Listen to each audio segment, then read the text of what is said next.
তো অনেকেই যুক্ত হচ্ছেন, আমরা তাহলে ফর্মালি শুরু করি। তো যারা যুক্ত হয়েছেন এবং যারা যুক্ত হবেন তাদের সবাইকে অরাজনৈতিকের প্ল্যাটফর্ম থেকে শুভেচ্ছা জানিয়ে আমাদের আজকের প্রোগ্রাম শুরু করছি। আমাদের আজকের যে দ্বিপাক্ষিক আলাপ, আমাদের প্রথম দ্বিপাক্ষিক আলাপ, সেটির বিষয়ে আমরা নির্ধারণ করেছি জুলাই গণ অভ্যুত্থান, রাষ্ট্র কি কর্তৃত্ববাদ থেকে মুক্ত। তো আমাদের মূল আলাপে যাওয়ার আগে আমরা একটু পরিচয় করে দিই। আমার সাথে আছেন সামজির আহমেদ ভাই। আমি সামজির ভাই হিসেবেই ইন্ট্রোডিউস করছি, যেহেতু আমরা ওইভাবেই অনেকদিন ধরে দীর্ঘদিন একসাথে কাজ করছি বা আমাদের মধ্যে আলোচনা হয়। সামজির ভাই বর্তমানে আছেন নেত্রকোনা বিশ্ববিদ্যালয়ের বাংলা বিভাগের শিক্ষক হিসেবে। আর সাথে আছি আমি আরাফাত রহমান। আমি বর্তমানে যুক্তরাষ্ট্রের ইউনিভার্সিটি অফ ডেলাওয়্যারে পিএইচডি শিক্ষার্থী হিসেবে অধ্যয়নরত। তো প্রথমেই আমাদের অরাজনৈতিক প্ল্যাটফর্ম নিয়ে একটু কথা বলে নিই, তারপরে আমরা মূল আলাপে যাচ্ছি। তো আমাদের এই প্ল্যাটফর্মটি আসলে তৈরি হয়েছে এরকম একটি জায়গা থেকে যে আমরা সেই সমস্ত বিষয় নিয়ে আলাপ করব এখানে, বা সেই সমস্ত বিষয় নিয়ে আমাদের এখানে আলোচনা হবে যেগুলো সচরাচর আমরা পাবলিক পরিসরে আনতে চাই না বা একটু দ্বিধান্বিত থাকি, কিন্তু হয়তো বন্ধু মহলে নিজেদের মধ্যে খুব সহজে আলোচনা করি। তো এই জন্য আমাদের এই আলোচনার প্ল্যাটফর্মের আমাদের যে আলোচনার ধরনটা সেটা খুব বেশি ফর্মাল আমরা রাখবো না। আমরা অনেকটা ফর্মাল এবং সেমি ফর্মাল আলোচনার মাঝামাঝি একটা জায়গায় অবস্থান করার চেষ্টা করব বা সেইভাবে আলোচনা করার চেষ্টা করব। আর আমাদের আজকের আলোচনার যে ফরম্যাট সেটা একটু প্রচলিত যে ধরনের ওয়েবিনার বা টক শো হয় তার চেয়ে একটু ভিন্ন ধরনের হবে। অর্থাৎ এখানে শুধু আমি প্রশ্ন করব, সামজির ভাই উত্তর দেবেন, বা সামজির ভাই প্রশ্ন করবেন, আমি উত্তর দেবো, এরকম না। আমরা দুজনেই আমাদের মতামতগুলো বলতে থাকবো। সো এক ধরনের ডায়লগের মধ্য দিয়ে আসলে আমাদের আজকের আলাপটি সামনে এগোবে। সো এই হচ্ছে আমাদের শুরুর ইন্ট্রোডাকশন টু আমরা টুকু দিয়ে রাখলাম। তো এরপরে আমরা আমাদের মূল আলোচনা বিষয়ে যেতে চাই। তো সামজিদ ভাই, আপনি কি এখানে কিছু যুক্ত করতে চান কিনা? আহ, না, এই এই মুহূর্তে তেমন আসলে কিছু যুক্ত করার নাই, আমরা মূল আলাপে চলে যেতে পারি। আচ্ছা, ঠিক আছে। ধন্যবাদ সামজিদ ভাই। তো আমাদের মূল আলোচনার যে বিষয়টি, যে জায়গায় আসলে আচ্ছা, আমাদের অনেকের। আরাফাত, অরাজনৈতিক নামটা নেয়ার প্রেক্ষাপটটা একটু বলবা তুমি? আচ্ছা আচ্ছা, হ্যাঁ, এটা এটা ভালো একটা প্রশ্ন করেছেন।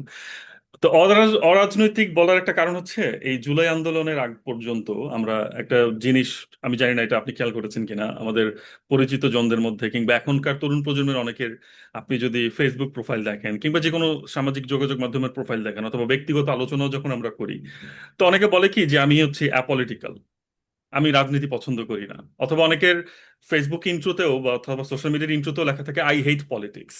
এরকম একটি ব্যাপার, মানে এই যে আই হেট পলিটিক্স কথাটি যে খুব প্রচলিত হয়েছে বাংলাদেশে, ভাই এটা শুধু আসলে বাংলাদেশ না, এটা একটা গ্লোবাল ফেনোমেনন আমরা বলতে পারি। তো আসলে আমার কাছে এই জিনিসটা মাথায় আসলো যে আসলে কি মানুষ দিন শেষে অ্যাপলিটিক্যাল, এই কথাটা কি সত্য কিনা। এবং সবকিছুতেই তো পলিটিক্স আছে, যারা আমরা যারা সোশ্যাল সায়েন্স হিউম্যানিটিস এর পার্সপেক্টিভ থেকে দেখি যে everything is political, nothing is personal, তাই না? এরকম একটি কথা আছে প্রচলিত। তো সেই জায়গা থেকে অরাজনৈতিক কথাটি আমার মাথায় এসেছে যে দিন শেষে কোনো কিছুই অরাজনৈতিক না, কিন্তু কথাটি আমরা খুব প্রচলিত মানে আকারে আমরা মানে খুব প্রচলন ঘটিয়েছি। যেমন কি আমাদের চায়ের দোকানেও লেখা থাকে যেখানে রাজনৈতিক আলাপ নিষেধ, কিন্তু কোন আলাপটা আসলে রাজনৈতিক আলাপ না। তো এই জন্যই আমি একটু ব্যঙ্গ করে বা একটু স্যাটায়ার করে বলেছি যে অরাজনৈতিক আলাপ। যেহেতু রাজনৈতিক আলাপ নিষেধ থাকে আমাদের সব জায়গাতেই, বন্ধুদের আড্ডাতে কিংবা চায়ের দোকানেও, তাহলে আমরা অরাজনৈতিক আলাপ করব। কিন্তু আমরা দেখতে চাই কতটা অরাজনৈতিক আসলে থাকা যায়। দিন শেষে কি রাজনীতি কি অরাজনীতির বাইরে কিনা, এরকম একটি বিষয় আর কি। তো যে আলাপে আমরা শুরু করেছিলাম যে কর্তৃত্ববাদ কি, কর্তৃত্ববাদ আসলে বাংলাদেশের এই গত বছরের জুলাই যে আন্দোলনটি হলো সেই সময় থেকে একটি শব্দ বাংলাদেশে খুব প্রচলিত, সেটা হলো ফ্যাসিবাদ। কিন্তু আমি সেই জায়গাতে আমরা একটু ডিফারেন্ট ওয়েতে দেখতে চাচ্ছি যে আসলে কি ফ্যাসিবাদ না কর্তৃত্ববাদ। তো আমরা কর্তৃত্ববাদ নিয়ে আলাপটা শুরু করতে চাই যে আসলে কর্তৃত্ববাদ ব্যাপারটি কি, মানে কর্তৃত্ববাদ কি, কিভাবে তৈরি হয়। এটা কি শুধুই ব্যক্তি কেন্দ্রিক নাকি এটা আসলে একটা সিস্টেমিক একটা প্রক্রিয়া। এবং আরো একটি জায়গা আমি আসলে আপনার সাথে এখানে আলোচনা করতে চাই, সেটি হচ্ছে যে জনগণের মধ্যে একটি অংশ কেন আসলে কর্তৃত্ববাদকে পছন্দ করে। তো এটা নিয়ে আমার নিজস্ব কিছু চিন্তা আছে, আমি আপনার চিন্তাটাও শুনতে চাই। তো আম, আমি আমার মতো করে কর্তৃত্ববাদের একটা হয়তো একটা ধারণা আমার কাছে আছে। প্রথমে আপনার কাছে জানতে চাই, মানে আপনি আসলে কর্তৃত্ববাদকে কিভাবে দেখেন। আচ্ছা, এখানে আরাফাত, একটা ব্যাপার হচ্ছে যে অনেকগুলো শব্দ আছে এখানে, হচ্ছে যে বিশেষত একাডেমিয়াতে যারা কথাবার্তা বলে, যেমন সেটা অটোক্রেসি, মানে অটোক্র্যাট, স্ট্রংম্যানশিপ। তারপরে হচ্ছে একটা সময় আমরা এইটাও শুনছিলাম বিশেষত আলী রিয়াজ একটা ধারণার কথা বলছিলেন 2018 পরবর্তী বাংলাদেশকে ব্যাখ্যা করার জন্য, যে এটা হইতেছে হাইব্রিড রেজিম, 18 পরবর্তী যে রেজিম। তো এখন এইগুলোর ভেতরে বেশ সূক্ষ্ম কিছু আসলে পার্থক্য তৈরি করা যায়, পার্থক্য হয়, কিন্তু আমরা আজকে একাডেমিক জায়গাটাতে অতখানি আসলে সম্ভবত যাচ্ছি না। তারপরও হচ্ছে কিছু কিছু জায়গা আমার মনে হয় একটু পরিষ্কার থাকা ভালো। যেমন হচ্ছে যে যখন আসলে আমরা আহ, তারপরে হচ্ছে আবার ইলেকটোরাল অটোক্রেসি, অটোক্রেসিরও আবার বিভিন্ন রকমের ভাগ আছে। অনেক ধরন আছে, তো হ্যাঁ। এখন এর মধ্যে হ্যাঁ অনেকগুলো ধরন আছে। তো আমরা দুনিয়াব্যাপী 2000-এর পর থেকে এটা বিশেষ করে হয়েছে যে এক ধরনের অটোক্রেসি আমরা আসলে দেখেছি, আমি যদি খুব লেম্যান ল্যাঙ্গুয়েজে বলি আর কি, যে অটোক্রেসিটা আসলে এক ধরনের গণতন্ত্রের মুখোশে জন্ম নিচ্ছে। এক ধরনের গণতন্ত্রের মুখোশে পড়ে থাকছে, কিন্তু তার আসলে আচার আচরণ গুলো অনেকখানি অটোক্রেটিক। সেটা আমরা যদি ভারতের কেস দেখি, বাংলাদেশের কেস দেখি, এমনকি খোদ মানে ইউএস এর কেসে, বা রাশিয়ার কেসে, এইগুলোর ক্ষেত্রে আমরা এরকম ধরনের একটা চেহারা আসলে দেখতে পাচ্ছি। তো এখন এই যে নতুন ধরনের অটোক্রেসি জন্ম নিল, তো এখন আহ, এটা এটা জন্ম নেওয়ার পরে এখানে ফলে এটাকে একটু নতুন ভাবে দেখারও প্রয়োজনীয়তা আছে। অন্যদিকে বাংলাদেশের ক্ষেত্রে প্রেক্ষিতটা একটু ভিন্ন হয়ে গেছে, যে আমরা যখন আসলে অটোক্রেসি কথাটা বলি, বা বাংলায় যখন আসলে আমরা বলছি স্বৈরতন্ত্র, তখন এই স্বৈরর সাথে যে তন্ত্রটা যুক্ত, এইটা আমাদের মুখের আলাপে আছে, কিন্তু আমাদের বোঝাপড়ার মধ্যে মনে হয় এটা অত বেশি থাকে না। কারণ তন্ত্র হিসেবে দেখলে আমি আসলে এটাকে মোর একটা মানে সিস্টেম হিসেবে দেখতে আগ্রহী। ফলে এটা কেবলমাত্র মানে একজন ব্যক্তি কেন্দ্রিক আসলে আলাপটা না। তো এই আলাপটা আসলে হওয়া উচিত একটা বিশেষ সিস্টেম কিভাবে আসলে ডেভেলপ করেছে, এবং সেইটা আহ কোন ধরনের পরিণতির দিকে গেছে। যেমন বাংলাদেশের ক্ষেত্রে আমরা যদি শুধুমাত্র একজন ব্যক্তির উপরে ফোকাস করি, যেমন সেটা হতে পারে শেখ হাসিনা, তো শেখ হাসিনার উপরে যদি আমরা শুধু ফোকাস করি, তাহলে শেখ হাসিনা এই মুহূর্তে বাংলাদেশে নাই। তার মানে স্বাভাবিকভাবেই 5 আগস্টের পরে আমরা আমাদের সমস্যাগুলো উতরে যাওয়ার কথা, যেহেতু 5 আগস্ট উনি দেশ ছেড়েছেন। কিন্তু এখন পর্যন্ত আমার মনে হয় না যে খুব প্রবল আশাবাদী মানুষও আসলে বলবেন যে আমরা বাংলাদেশ আসলে তার রাজনৈতিক এবং তার সামাজিক অর্থনৈতিক সমস্যাগুলো উতরে গেছে। তার মানে হচ্ছে যে আসলে একটা সিস্টেমের অংশ ছিলেন শেখ হাসিনা। এখন প্রশ্নটা আসলে ওই জায়গাটাতে, যে এই সিস্টেমটা আসলে আমরা কতখানি উতরাইছি। তো বরং আলাপটা এই জায়গাটাতে হওয়া উচিত, এটাই মনে করি। আচ্ছা, আমি আমি এক জায়গাতে আরেকটা বিষয় একটু যুক্ত করতে চাই। যেমন আমাদের আহ, যেই সিস্টেমটি আসলে দাঁড়িয়েছে, হ্যাঁ, তো আমরা এটাকে, আপনি যেমন বলেন যে তন্ত্রের জায়গা থেকে জিনিসটাকে দেখা, রাইট? তন্ত্র হলে আসলে তাহলে কেমন হয়? যেমন আমরা যখন গণতন্ত্র বলি, আমরা জানি যে গণতন্ত্রের কিছু প্রতিষ্ঠান থাকে, তাই না? যে কিছু প্রতিষ্ঠান, যেমন একদম সোজা হুম, হুম, আহ, হুম, কথায় যদি আমরা বলি একটু সহজ ভাষায়, যে তিনটি মূল প্রতিষ্ঠানের কথা বলা হয় গণতন্ত্রে। যে একটা হচ্ছে যে একটা এক্সিকিউটিভ বডি থাকবে, যেটাকে আমরা আমলাতন্ত্র বলি বাংলায়, তাই না? একটা নির্বাচিত সংসদ থাকবে, আর একটা স্বাধীন বিচার ব্যবস্থার কথা বলা হয়। তো যখন আমরা বলছি আসলে কর্তৃত্ববাদ, কিংবা আমরা যখন বলছি স্বৈরতন্ত্র, হ্যাঁ, তখন আসলে এই যে আমরা যে প্রতিষ্ঠানগুলোর কথা বলছি, এই প্রতিষ্ঠানগুলোর চেহারা কেমন হয়? আবার আমরা যখন গণতন্ত্রের কথা বলছি, তখন কিন্তু আমরা বলি যে মানুষের সাথে সেখানে নির্বাচিত প্রতিনিধিদের একটা সরাসরি যোগাযোগ আছে। কিন্তু আমরা আবার একই সাথে দেখি যে স্বৈরতন্ত্র কিন্তু মানুষের সাথে এক ধরনের যোগাযোগ থাকে, এবং এই যোগাযোগটা কিন্তু একদম বিচ্ছিন্ন না। মানে যে যিনি স্বৈর শাসক কিংবা কর্তৃত্ববাদী শাসক হয়ে উঠছেন, তিনি কিন্তু জনগণ থেকে একেবারে পুরোপুরি বিচ্ছিন্ন, এটি বলা যায় না, তাই তো? এবং আপনাকে আমি এখানে হুম, একটু হুম, হুম, ইন্টারেস্টিং একটা জায়গা বলেও দিতে চাই যে বেশ কিছু গবেষণা আছে, সেখানে এইভাবে দেখানো হয়েছে যে যারা কর্তৃত্ববাদী শাসক হয়ে ওঠেন, তারা সমাজের একটি বিশেষ গোষ্ঠীকে আসলে টার্গেট করেন, এবং এটি হচ্ছে যে সমাজের মধ্যবিত্ত শ্রেণী।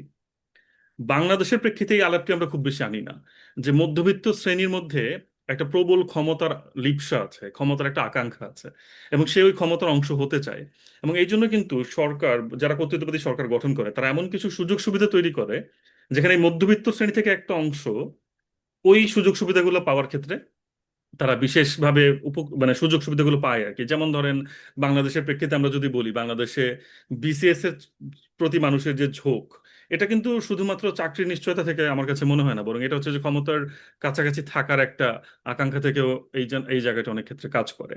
তো এই যে মধ্যবিত্ত শ্রেণীকে যে টার্গেট করে মানে যে সরকার ব্যবস্থা, কর্তৃত্ববাদী সরকার ব্যবস্থা গড়ে ওঠে, সেটাকে কিন্তু আমরা পুরোপুরি জনবিচ্ছিন্ন বলতে পারি না হয়তো। সামগ্রিকভাবে জনগণের সাথে সে কানেক্টেড না, কিন্তু জনগণের একটা অংশকে কিন্তু সে তুষ্ট রেখেই এই ব্যবস্থাটি গড়ে তোলে। ফলে একজন ব্যক্তি যে আসলে কর্তৃত্ববাদী সরকার গড়ে তোলে, আপনি যে কথাটি বললেন, ব্যাপারটা কিন্তু সেরকম না। বরং আমাদের প্রেক্ষিত থেকে আমরা যদি দেখি, এখানে মধ্যবিত্ত এবং উচ্চবিত্ত শ্রেণীর যারা প্রতিনিধিত্ব করেন বা ওই জায়গাগুলোতে যারা সবচেয়ে ভালো অবস্থানে থাকেন, তাদের কিন্তু খুব গুরুত্বপূর্ণ ভূমিকা আছে আমার কাছে মনে হয়। আপনি কিভাবে দেখেন এই বিষয়টাকে? হ্যাঁ, এবং এইটা নিয়ে আসলে ওই যে তুমি যেটা বলতেছিলে আরাফাত, যে এখানে কিছু বেশ কিছু কাজ আছে, যেমন ধরো আহ, যদিও আজকে আমরা মনে হয় একাডেমিক রেফারেন্সের জায়গা থেকে একটু বিরত থাকলেই ভালো। হ্যাঁ, অবশ্যই। কিন্তু তারপর চলে আসবে, কোথাও কিছু কোথাও করার একটা নেই। আসতেছে। হ্যাঁ, হ্যাঁ। তো রোজেনফিল্ডের একটা কাজ আছে যে যেটাতে সে আসলে এটা বলছে যে দ্য অটোক্রেটিক মিডিল ক্লাস, যে এক্স্যাক্টলি তুমি যে কথাটা বললা। হ্যাঁ, তো তার ঠিক এরকম ধরনেরই একটা কাজ আছে যে যেখানে সে এটা বলছে যে এই যে মধ্যবিত্ত, হুম, তারও এক ধরনের অটোক্র্যাট মানে হয়ে ওঠার বা অটোক্রেসির প্রতি তার যেই ঝোঁকটা আছে। এখন একটু এখানে আপনাকে আমি একটু আরেক ডিস্টার্ব করি, আমি আসলে রোজেনফেল্ডের আলোচনাটাই করছিলাম, হুম, কিন্তু নাম নিচ্ছিলাম না, যে মানুষ আবার বলবে যে আচ্ছা। এরা শুধু একাডেমিক আলোচনাই করে। হ্যাঁ। হ্যাঁ, হ্যাঁ।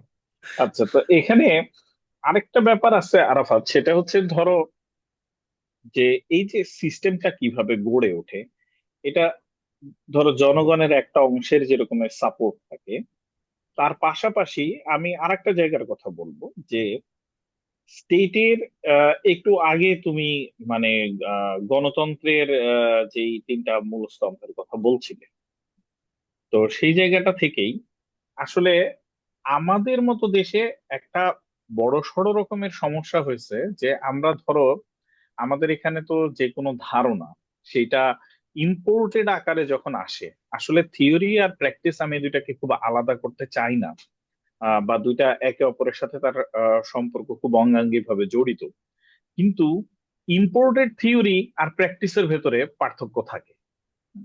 তা আমাদের এখানে সমস্যাটা এরকম ধরনের হয়েছে, যেমন আসলে যখন আমরা এখানকার প্রবলেম গুলো দেখছি, ধরো একটা ব্যাপার দেখো, আওয়ামী লীগ যখন গত 15 বছর তার শাসনে ছিল, এখানে কিন্তু আরেকটা ডিমার্কেশনও জরুরি। এই 15 বছরের মধ্যে 2008 থেকে 2014 আওয়ামী লীগ এবং 2014 থেকে 2023 আওয়ামী লীগ, এইটাকে একটু পৃথক করাটা আমার কাছে মনে হয় ভালো।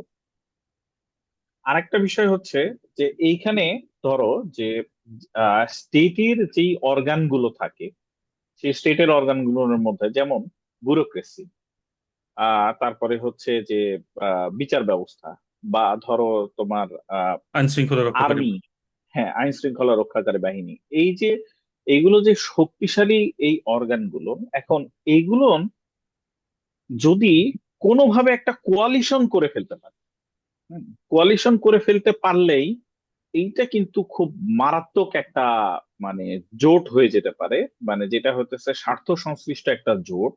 এবং আমার কাছে মনে হয় বাংলাদেশের ক্ষেত্রে কিন্তু ঘটনাটা অনেকটা এরকমই হয়েছিল, যে এটা একটা ব্যাপক স্বার্থ সংশ্লিষ্ট জোট তৈরি হয়েছিল, যেই জোটের আসলে মুখপাত্র ছিলেন শেখ হাসিনা। আমি জিনিসটাকে আসলে এইভাবে দেখতে চাই। এবং সেই কারণে একটা ব্যাপারও খেয়াল করা যাবে যে যখন কোভিড শুরু হলো, তখন 2020 2021 এই সময়ের দিকে আমি কিছু কিছু বিষয়ে খেয়াল করছিলাম। তো এর মধ্যে তখন আওয়ামী লীগের বেশ কিছু নেতা তারা কিন্তু একটা অভিযোগ করছিলেন, হ্যাঁ, যে এমনকি শেখ হাসিনা যখন কথা শুনতেন, তো কথা শোনার সময়ও মানে কনফারেন্সে কথা হচ্ছে, তখন আসলে এমপিরা অনুরোধ জানাচ্ছে জেলা প্রশাসকদের যে আমাদেরকেও একটু কথা বলতে দেন। তো তার মানে আসলে ওই অবস্থান, মানে এমপির অবস্থানও আসলে ওই সময়ে তার কাছে ছিল না, দলের নেতা কর্মী তো আসলে আরো অনেক পরে। ফলে এখানে এই যে কোয়ালিশনের যে জায়গাটা, হ্যাঁ, এইটা হচ্ছে যে আহ, উম, আমাদের মতন দেশের ক্ষেত্রে আমি এই যে তন্ত্র কথাটা যেটা কথাটা আসলে বলছিলাম, এবং তারপরে আইন শৃঙ্খলা রক্ষাকারী বাহিনীর সাথেও যে ধরনের কোয়ালিশন, তো সেটাও আর একটা অবশ্যই গুরুত্বপূর্ণ জায়গা। তো এখন ওখান থেকেই আসলে আমার আলাপটা ছিল যে আমরা এই যে তন্ত্রটা যেটা দেখছি, তো সেইখান থেকে আসলে আমরা মানে কতখানি বের হয়েছি, এবং আমরা যখন আসলে একটা জায়গার উপরে ফোকাস করব, এবং যেমন ফ্যাসিবাদ কথাটা, এটা আমি তোমার কাছে একটু শুনতে চাইবো যে আসলে ফ্যাসিবাদের ধারণাটা কেমন, বা আমরা এটাকে যখন আসলে বাংলাদেশে অ্যাপ্লাই করছি তখন এটার অ্যাপ্লিকেশনটা আসলে কি ধরনের দাঁড়াচ্ছে, আমরা কি এটাকে আসলে ঠিকঠাক মতো ডিসক্রাইব করতে পারছি আমাদের সিচুয়েশনটা এই আইডিয়া দিয়ে। যেমন আমার কাছে কিন্তু অনেকখানি মনে হয় যে যখন আমরা কেবলমাত্র এই ফ্যাসিবাদী শাসনের কথা বলছি, তো এটা আহ, অবশ্যই একটা ব্যাপারকে তো রিফ্লেক্ট করেই একটা, কিন্তু এর সাথে সাথে এই যে পেছনের যেই তন্ত্রটা, তো সেইটাকে আসলে কতখানি আসলে এটা রিফ্লেক্ট করে, এবং আমাদের কেন আসলে বাংলাদেশের মতো দেশে বারবার করে আমাদেরকে শুনতে হয় পেছনের খেলোয়াড় আছে, তারপরে হচ্ছে আজকেও মনে হয় আজকে বা গতকালকে তারেক রহমান বলছেন অদৃশ্য শক্তির সাথে হুম। তিনি লড়াই করছেন বা এরকম কিছু। তা আমাদের আসলে প্রচুর অদৃশ্য শক্তি থাকে, তো কেন আসলে এরকম অদৃশ্য শক্তি এরকম ভাবে থাকে, বা ফ্যাসিজম এটা আসলে এইভাবে মানে কতখানি আসলে এটা ডিনোট করে। তো আমি একটু তোমার কাছে আলাপটা শুনি। আচ্ছা, আমার এই আলাপটা একটা অজনপ্রিয় আলাপ আর কি। আমি এর আগেও কয়েকবার লেখালেখি করেছি এটা নিয়ে, যে মানে বাংলাদেশে যে অর্থে ফ্যাসিবাদ শব্দটা ব্যবহার হয় সেটা কি আসলে যথার্থ ব্যবহার হচ্ছে কিনা। তো অনেকে আমার সাথে দ্বিমত করেছেন, তাদের দাবি মতো এটা ফ্যাসিবাদ। আম, এখন হতে পারে আমি একাডেমিক ব্যাকগ্রাউন্ড থেকে জিনিসগুলোকে একটু বেশি চিন্তা করি। তো যখন আসলে আপনি ধরেন এটা মানে এখন বাংলাদেশের মিডিয়াতে কিংবা বাংলাদেশের রাজনীতির ময়দানে হয়তো ব্যাপারটা খুবই প্রচলিত এবং জনপ্রিয়তা পেয়েছে, কিন্তু আসলে আমি যেহেতু দেশের বাইরে, তা আমার চিন্তাটা অনেক সময় ওই জায়গা থেকে আসে। তো এখন আমি যদি দেশের বাইরে বসে কাউকে বলি যে that was A fascist government, তো অনেকে হাসতে পারে যে তোমরা কি তাহলে মানে হিটলার রেজিমের মতো অথবা মুসোলিনি রেজিমের মতো কোনো রেজিম তৈরি হয়েছিল তোমাদের দেশে, এরকম প্রশ্ন আসে অনেক ক্ষেত্রে। তো যখন বলি যে না, ওই পর্যায়ে তো অবশ্যই পৌঁছায়নি, তখন তাহলে তোমরা কেন ফ্যাসিস্ট বলছো এটাকে। সো ফ্যাসিজমের সাথে আমার কাছে যে জায়গা, এখন এটা নিয়ে অনেক বিতর্ক আছে, আমি আগেই বললাম, তারপর আমি বলি যে ফ্যাসিজমের সাথে যেখানে আমার পার্থক্যটা মনে হয় সেটা হচ্ছে যে ফ্যাসিজমে কিন্তু একটা ব্যাপার আছে গুরুত্বপূর্ণ, সেটা হচ্ছে যে ধরেন একটা পার্টিকুলার গ্রুপের উপরে হেট্রেট তৈরি করার একটা প্রচেষ্টা থাকে, গণতন্ত্রকে সেখানে একদম ডিসমিস করে দেওয়া হয়। তারপরে পার্টিকুলারলি একটা এনিমি তৈরি করা হয়। অনেক ক্ষেত্রে এনিমিটা হতে পারে ধরেন কালচারাল এলিট, পপুলিস্ট রাজনীতি ধারা থেকে যদি আমরা চিন্তা করি যে একটা পার্টিকুলার এলিটের বিরুদ্ধে, কালচারাল এলিট অথবা পলিটিক্যাল এলিটদের বিরুদ্ধে গিয়ে দেখা যায় একজন ফ্যাসিস্ট নেতা নিজেকে মনে করেন যে তিনি পিপুলের ভয়েস, জনগণের ভয়েস হিসেবে কাজ করছেন, তাই তো। তো এবং হুম। দেখা যায় যে একটা আউট গ্রুপকে চিহ্নিত করা হয় যে these are not part of our identity, আমাদের আইডেন্টিটির সাথে এরা যায় না। এবং আরেকটা গুরুত্বপূর্ণ বিষয় যেটা আসলে আমরা অনেকে এড়িয়ে যাই, সেটি হচ্ছে যে ফ্যাসিবাদে কিন্তু যেই গ্রুপটাকে ফ্যাসিবাদী লিডাররা রিপ্রেজেন্ট করেন, তারা মনে করেন এই গ্রুপটা হচ্ছে সব দিক থেকে বাকিদের চেয়ে বেটার, তারা শ্রেষ্ঠ। আপনি দেখেন যে হিটলার কিন্তু মনে করতো নাৎসি বা জার্মানরা হচ্ছে আর্যরা হচ্ছে শ্রেষ্ঠ, ইটালিতেও মনে করা হতো তারা হচ্ছে বেটার অন্যদের চেয়ে। এমনকি আপনি যদি বর্তমানে অনেকে ট্রাম্পকেও বলেন তার মধ্যে ফ্যাসিবাদের কিছু লক্ষণ দেখা যায়।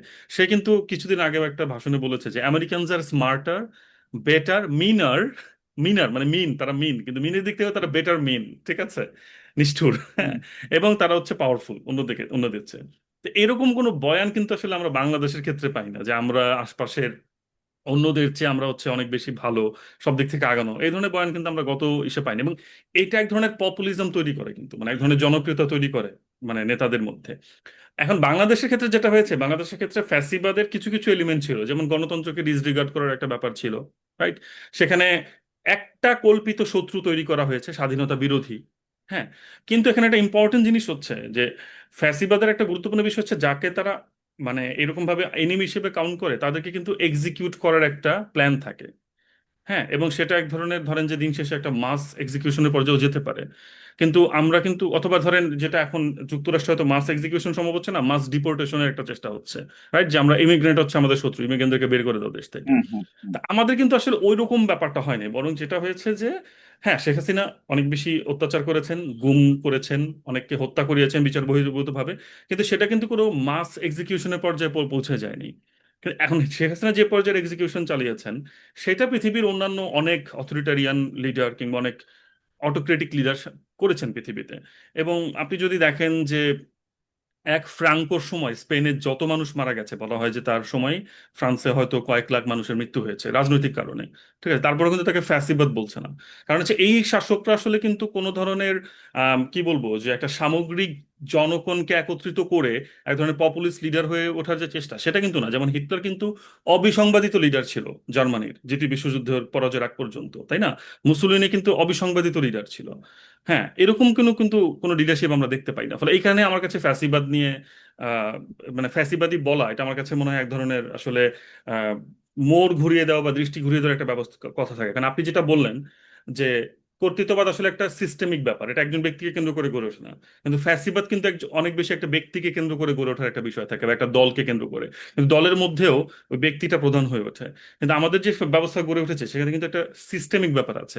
এই আলাপটা কেন যেন আমরা ভুলে যাই। এবং এই জন্যই আসলে আমাদের আলাপের আজকের বিষয়টা, যে কর্তৃত্ববাদ কি আসলে আমরা কর্তৃত্ববাদ থেকে মুক্ত হতে পেরেছি, মানে ওই যে ব্যবস্থাটা, ওই ব্যবস্থা থেকে কি আমরা মুক্ত কিনা। আপনি যে প্রশ্নটা আনলেন যে ডিপ স্টেট, তাই না, যে অদৃশ্য শক্তি, রহস্যময় শক্তি, মানে এইটা কারা আসলে, বাংলাদেশে ক্ষমতার বন্দোবস্ত কে ঠিক করছে? অথবা যদি জিজ্ঞেস করি যে 5 আগস্টের পরে যে কেমন ভাবে সরকার গঠন হবে, সেটা আসলে কারা ঠিক করলো? আপনার কি মনে হয় এই জায়গাটা নিয়ে, আপনার আপনার কি মতামত আসলে? বা এইটা আমার কাছেও বেশ একটা, মানে আমি এই আলাপটাতে খুব অস্বস্তি বোধ করি। হ্যাঁ, অস্বস্তি বোধ করি এই জায়গাটা থেকে, যে যখন এই যে এইটা এটা শুনি বা বুঝি যে হ্যাঁ হ্যাঁ, মানে কোনো হয়তো অদৃশ্য শক্তি আসলে সবকিছু ঠিকঠাক করে দিচ্ছে। তা এখন এইটা আমি জানি না এত ফ্রিকুয়েন্টলি আর কোনো দেশের ক্ষেত্রে শোনা যায় কিনা, যে অদৃশ্য শক্তি বা ডিপ স্টেট এই ধরনের কথাবার্তা। তো আমার কাছে যেটা মনে হয় যে আমাদের এখানে আমাদের যে পলিটিক্যাল প্রোগ্রাম, আমাদের পলিটিক্যাল প্রোগ্রামে একটা বেসিক যে সমস্যার জায়গা, যে আমরা যেই জনগণের কথা বলি, সেই জনগণের সাথে, মানে আসলে সবাই জনগণের কথাই বলি, মানে সেটা আওয়ামী লীগও বলে, বিএনপিও বলে, জামাতও বলে বা এনসিপিও বলে, তাদের সকলের যে যেটাই করে তার রেফারেন্স হচ্ছে জনগণ। জনগণ আমাদের সাথে আছে। আচ্ছা, এখন আর এদিকে ইলেকশন নাই বাংলাদেশে বহু বহু দিন ধরে। তো আমরা আদতেও জানি না যে অবস্থাটা আসলে কি। এখন এখানে একটা ব্যাপার হচ্ছে যে আমাদের জনগণের কি অবস্থা সেটা বোঝাটাও জরুরি। এই নিয়ে আহ আমি দুঃখিত, আবার একটু একটা উদাহরণ দিতে হচ্ছে। একাডেমিক অ্যারিল ড্যাঙ্গেলসন রুড, এই ভদ্রলোক দারুণ কিছু কাজ করেছেন। তো উনার একটা লেখা ছিল যে Bangladesh a village view of democracy. তো এই লেখাটার মধ্যে উনি দুইটা খুব ইন্টারেস্টিং আলাপ নিয়ে আসছিলেন। একটা হলো যে উনি সম্ভবত নরসিংদীতে একটা রিসার্চ করছিলেন, মানে ওনার ফিল্ড ওয়ার্ক ছিল নরসিংদীতে। তো দুইজন ব্যক্তি ছিল, মানে এলাকার চেয়ারম্যান পদপ্রার্থী। তো একজন হচ্ছে এলাকায় থাকে আর একজন ঢাকায় থাকে। তো যে এলাকায় থাকে সে খুবই জনপ্রিয়, আর যে ঢাকায় থাকে সে পয়সা কড়িওয়ালা লোক, কিন্তু তাকে কেউ ওইভাবে চেনে না। তো রুড লোকজনকে জিজ্ঞেস করলেন যে তোমরা আসলে কাকে ভোট দিবে। তো লোকজন আসলে উত্তর দিল যে যে ঢাকায় থাকে সে আসলে তাকে ভোট দিবে। তো বললো তুমি পছন্দ করো কাকে? পছন্দ যে এলাকায় থাকে তাকে। তো পছন্দ করে সে একজনকে, ভোট দিবে আর একজনকে। তো তখন সে একটু পাজল হয়ে গেছিল, এবং তার কাছে এরপরে আসলে উত্তরটা দিল যে তাদেরকে যখন জিজ্ঞেস করা হলো তখন উত্তরটা আসলে এরকম, যে আসলে ওর ঢাকায় থাকে মানে ওর অনেক কানেকশন। হুম। তো আহ, এলাকার যদি উন্নয়ন, বিপদে আপদে পাশে দাঁড়ানো, এটা তো আসলে সে পারবে, পারবে না। এলাকায় যে আছে ওর তো সামর্থ্যই সীমিত। হুম। হুম। ফলে যে তার সাথে আছে তাকে সে প্রতিনিধি মনে করছে না, ভাবছে যে প্রতিনিধি হওয়ার যোগ্যতা মানে it belongs to the upper class. Upper class. হ্যাঁ, হ্যাঁ, তো সে আসলে তার প্রকৃত প্রতিনিধি হতে পারে। ওইখানে আরেকটা ওই ওই লেখাতেই আরেকটা উদাহরণ দিয়েছিলেন, আরেকটা সার্ভের, যেখানে হচ্ছে সাউথ এশিয়াতে একটা মানে বাংলাদেশ কেন্দ্রিক একটা গবেষণা হয়, যেটাতে আমার এখন এক্সাক্ট নাম্বার গুলো মনে নাই, কিন্তু ব্যাপারটা অনেকটা এরকম ছিল যে এখানে মোটামুটি 90% মানুষ আসলে গণতন্ত্র চায়। তাদেরকে জিজ্ঞেস করলে 90% মানুষই আসলে গণতন্ত্রের পক্ষে বলেছে। যে 90% মানুষ গণতন্ত্র চায়, সেই 90% মানুষের ভেতরে আবার 70% মানুষ তখন ওপিনিয়ন জানায় যে তারা আর্মির শাসনকে পছন্দ করে, বা আর্মির মতো কোনো শক্ত লিডার আসলে সেটা ভালো। তো এই যে জায়গাগুলো, মানে আহ মানে এটাকে আসলে কি বলবো, একটা অনেক ক্ষেত্রে একটা প্যারাডক্সিক্যাল সিচুয়েশন তৈরি করে।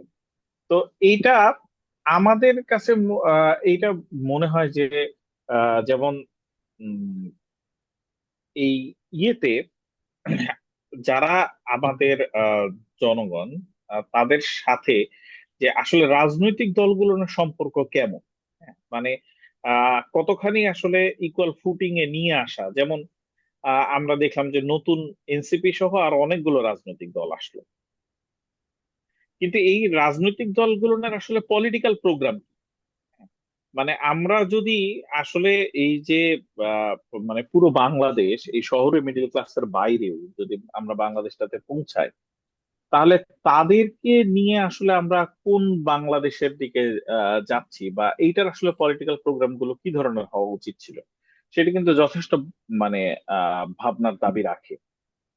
আমি একটু আপনাকে এখানে একটা প্রশ্ন একটু করতে চাই, এটা আমার নিজের জিজ্ঞাসা। আপনি এটা নিয়ে হ্যাঁ। কাজ করেছেন আমি জানি, যে মানে এই যে আপনি যেটা বললেন যে আর্মির শাসন বাংলাদেশের মানুষের মধ্যে একটা একটা ধরনের জনপ্রিয়তা আছে, তাই না?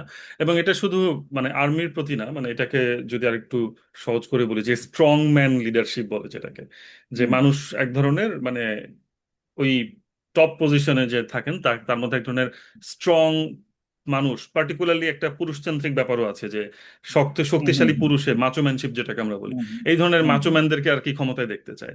এবং হুম এবং টু সাম এক্সটেন্ট আমাদের যারা আর কি, আমরা তো বলছি নারীর ক্ষমতায়নের কথা, দেখা যায় আমাদের যারা নারী প্রধানমন্ত্রী হন, তাদেরও কিন্তু ওই মাচোম্যানশিপটা দিন শেষে অর্জন করতে হয়, আদারওয়াইজ তাদের পক্ষেও কিন্তু ডিফিকাল্ট হয়ে যায় শাসন ব্যবস্থা টিকিয়ে রাখা। তো এই যে স্ট্রং হুম ম্যান লিডারশিপের যে কনসেপ্ট, এটাও কিন্তু অনেকে বলেন যে কর্তৃত্ববাদকে আসলে মানে টিকিয়ে রাখার ক্ষেত্রে একটা রোল প্লে করে।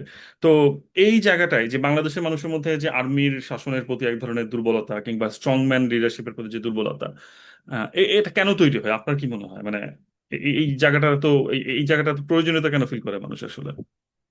আমি আসলে তোমাকে যেটা বলছিলাম সেটা একটা মূলত একটা সার্ভে রেজাল্টকে কেন্দ্র করে। তবে বাংলাদেশে কিন্তু সিচুয়েশনের একটু পার্থক্য আছে। যেমন এই সময়ে এসে, এইবারে বিশেষত 24-এর ক্ষেত্রে কিন্তু মানুষজন মানে আর্মির শাসন চায় না, বা আর্মি ক্ষমতা নিয়ে নিতে পারে এ ধরনের একটা ভয় কিন্তু ছিল। হ্যাঁ, সেটা এবং আছে, সেটাকে একটা ঠেকানোরও চেষ্টা চেষ্টা আছে, হয়েছে। হ্যাঁ এটা ট্রু। ফলে হ্যাঁ হ্যাঁ হ্যাঁ, এখন এইখানে ধরো আমি একটা বিষয়কে দেখতে চাই এইভাবে, যে আমাদের মূলত যেই আলাপগুলো হচ্ছে সেগুলো অনেক বেশি টপ ডাউন ধরনের আলাপ, আমি একটু গ্রস অর্থে বলছি। হুম হুম। কিন্তু আমি আরেকটু এটাকে বটম আপ ওয়েতে একটু দেখতে চাই। যেমন ধরো যে আমি যেটা আসলে বলার চেষ্টা করছি, যে আমাদের সমাজের ভেতরে, হ্যাঁ, মানে আমাদের দৈনন্দিন জীবনে আসলে কি ধরনের ঘটনা ঘটে। এই এলাকায় আমি আপনার তোমার সাথে সাথে যেতে এর আগে, চাচ্ছিলাম, হ্যাঁ হ্যাঁ এটা আমাদের হ্যাঁ একটা হ্যাঁ গুরুত্বপূর্ণ জায়গা আসলে। হ্যাঁ, তো যেহেতু তো এটা তোমার সাথে একদিন আলাপও হচ্ছিল আমার আগে। তো এখন এখানে যেটা হয়েছে যে ধরো আমাদের যারা শিক্ষক, শিক্ষকতা করেন, হ্যাঁ, তো শিক্ষক ক্লাসে আমাদের এখানে কিন্তু মানে পার্টিসিপেটরি ক্লাস, হ্যাঁ, কনভারসেশন নির্ভর ক্লাস, এইগুলো কিন্তু খুব কম হয়। মানে শিক্ষক কাইন্ড অফ গডের মতন একটা ভূমিকা নেন এবং উনি প্রিচ করতে থাকেন। হ্যাঁ, তো ব্যাপারটা এখানে অনেকটা এরকম।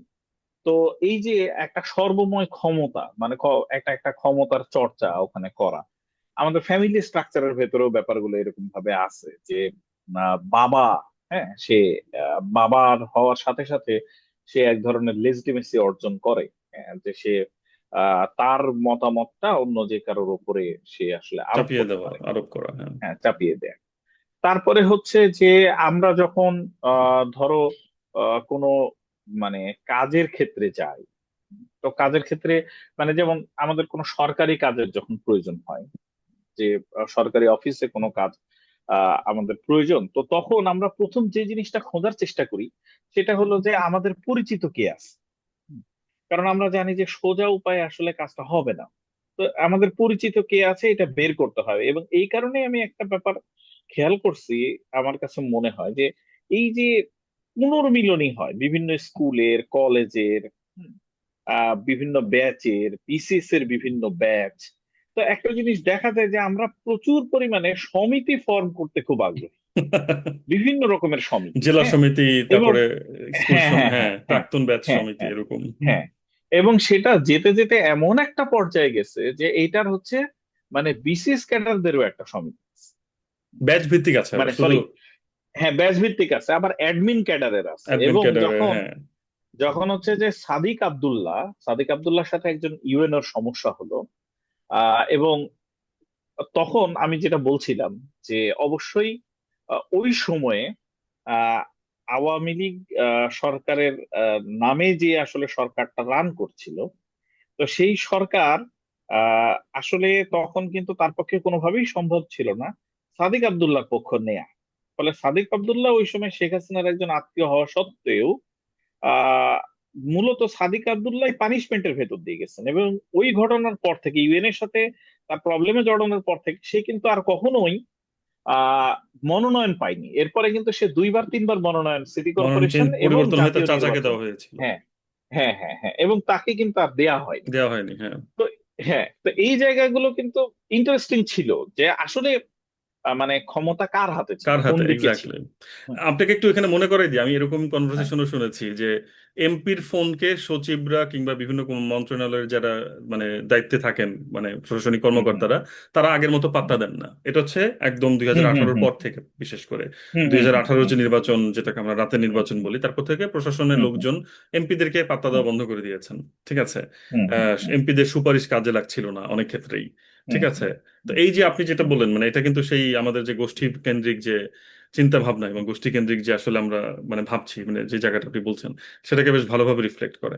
আর সামজির ভাই, আমরা এবং কিছু দেখো, কিছু প্রশ্ন কি হ্যাঁ আমরা এই নিব, মানে জায়গায় বেশ কিছু প্রশ্ন আসছে। আহ আচ্ছা, আমি বলেন। হ্যাঁ, একটা বিষয় একটু বলে নিই, নাহলে হ্যাঁ, পরে হ্যাঁ। ভুলে যাবো আর না, কি। না, ঠিক হ্যাঁ, আছে। এখানে একটা ব্যাপার আছে। আমি যে এই যে সমিতির কথা বলছিলাম, তো সমিতির জায়গাতে একটা আহ, খুব গুরুত্বপূর্ণ দিক আছে আমার কাছে মনে হয়। যে আমরা এই যে মানে জেলা সমিতি থেকে শুরু করে অ্যাডমিন ক্যাডার সমিতি আর কি। তো এই পর্যন্ত যে সমিতিগুলো তৈরি করা হয়, তো আমি দেখছি যে কখনো কখনো অলিখিত সমিতি, লিখিত সমিতি তো আছেই, অলিখিত সমিতিও আছে। যেমন ধরো তুমি আহ, নিজেও একটা বিশ্ববিদ্যালয়ের শিক্ষক, এবং আমারও এইরকম মানে কোট আনকোট প্রান্তিক বিশ্ববিদ্যালয়ে শিক্ষকতা করার একটা অভিজ্ঞতা আমাদের হয়েছে। হ্যাঁ। ফলে ওইখানে লিখিত সমিতি না থাকলেও কে কোন বিশ্ববিদ্যালয়ে পড়াশোনা করছে পড়াশোনা করেছে। সেইটাকে কেন্দ্র করে একটা অলিখিত সমিতি কিন্তু ওখানে আছে। তা আমার কাছে মনে হচ্ছিল যে আমি নিজেই আসলে ভাবছিলাম, এই প্রশ্নটা আমার মাথায় আসছিল যে আচ্ছা এই যে সমিতির মতন বা একটা গ্রুপ ফরমেশন, এই জিনিসগুলো মানুষ আসলে কেন করে?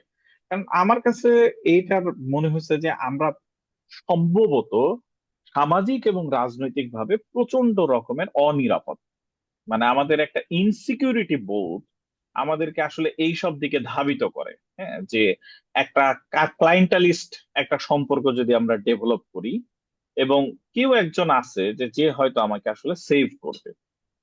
তো এখন এটার সবচেয়ে বড় কারণ হলো যে আমরা প্রতিষ্ঠান গড়তে ভয়ঙ্কর ভাবে ব্যর্থ। এবং আমরা এই কারণেই আহ তোমার এবং আমার একটা যৌথ আলাপই ছিল অনেক আগের, যে আসলে প্রতিষ্ঠানের ক্ষেত্রে আমরা প্রতিষ্ঠানের দিকে আসলে মনোযোগ না দিয়ে আমরা মূলত নায়ক খুঁজে বেড়াই, হ্যাঁ, এবং সেটা ঐতিহাসিক ভাবেও খুঁজি, এখনো খুঁজি। হ্যাঁ।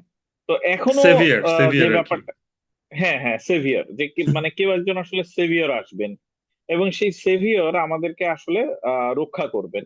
এবং আমরা যত দোষ সেটাও আসলে কোনো একজন ব্যক্তির উপরে দিতে পছন্দ করি, যত আশা সেটাও কোনো একজন ব্যক্তির কাছে দিয়ে রাখতে পছন্দ করি, এবং যত অনুপ্রেরণা তাও একজন ব্যক্তির কাছ থেকে নিতে পছন্দ করি। কিন্তু মানে প্রতিষ্ঠান যে নিজে, প্রতিষ্ঠান তো এক ধরনের অটো পাইলটের মতো।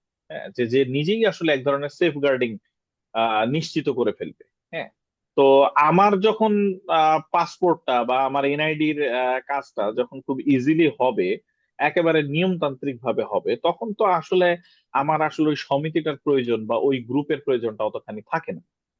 তো এই ব্যাপারটা যে আমরা এই একটা মানে ধরো একটা সিস্টেম ডেভেলপ করা, এবং সে ওইটা ডেভেলপ করতে না পারা তো অনেক পরের বিষয় আরাফাত। আমার কাছে মনে হয় যে এই জায়গাটাতে আমাদের চোখই যায় না ওই পর্যন্ত।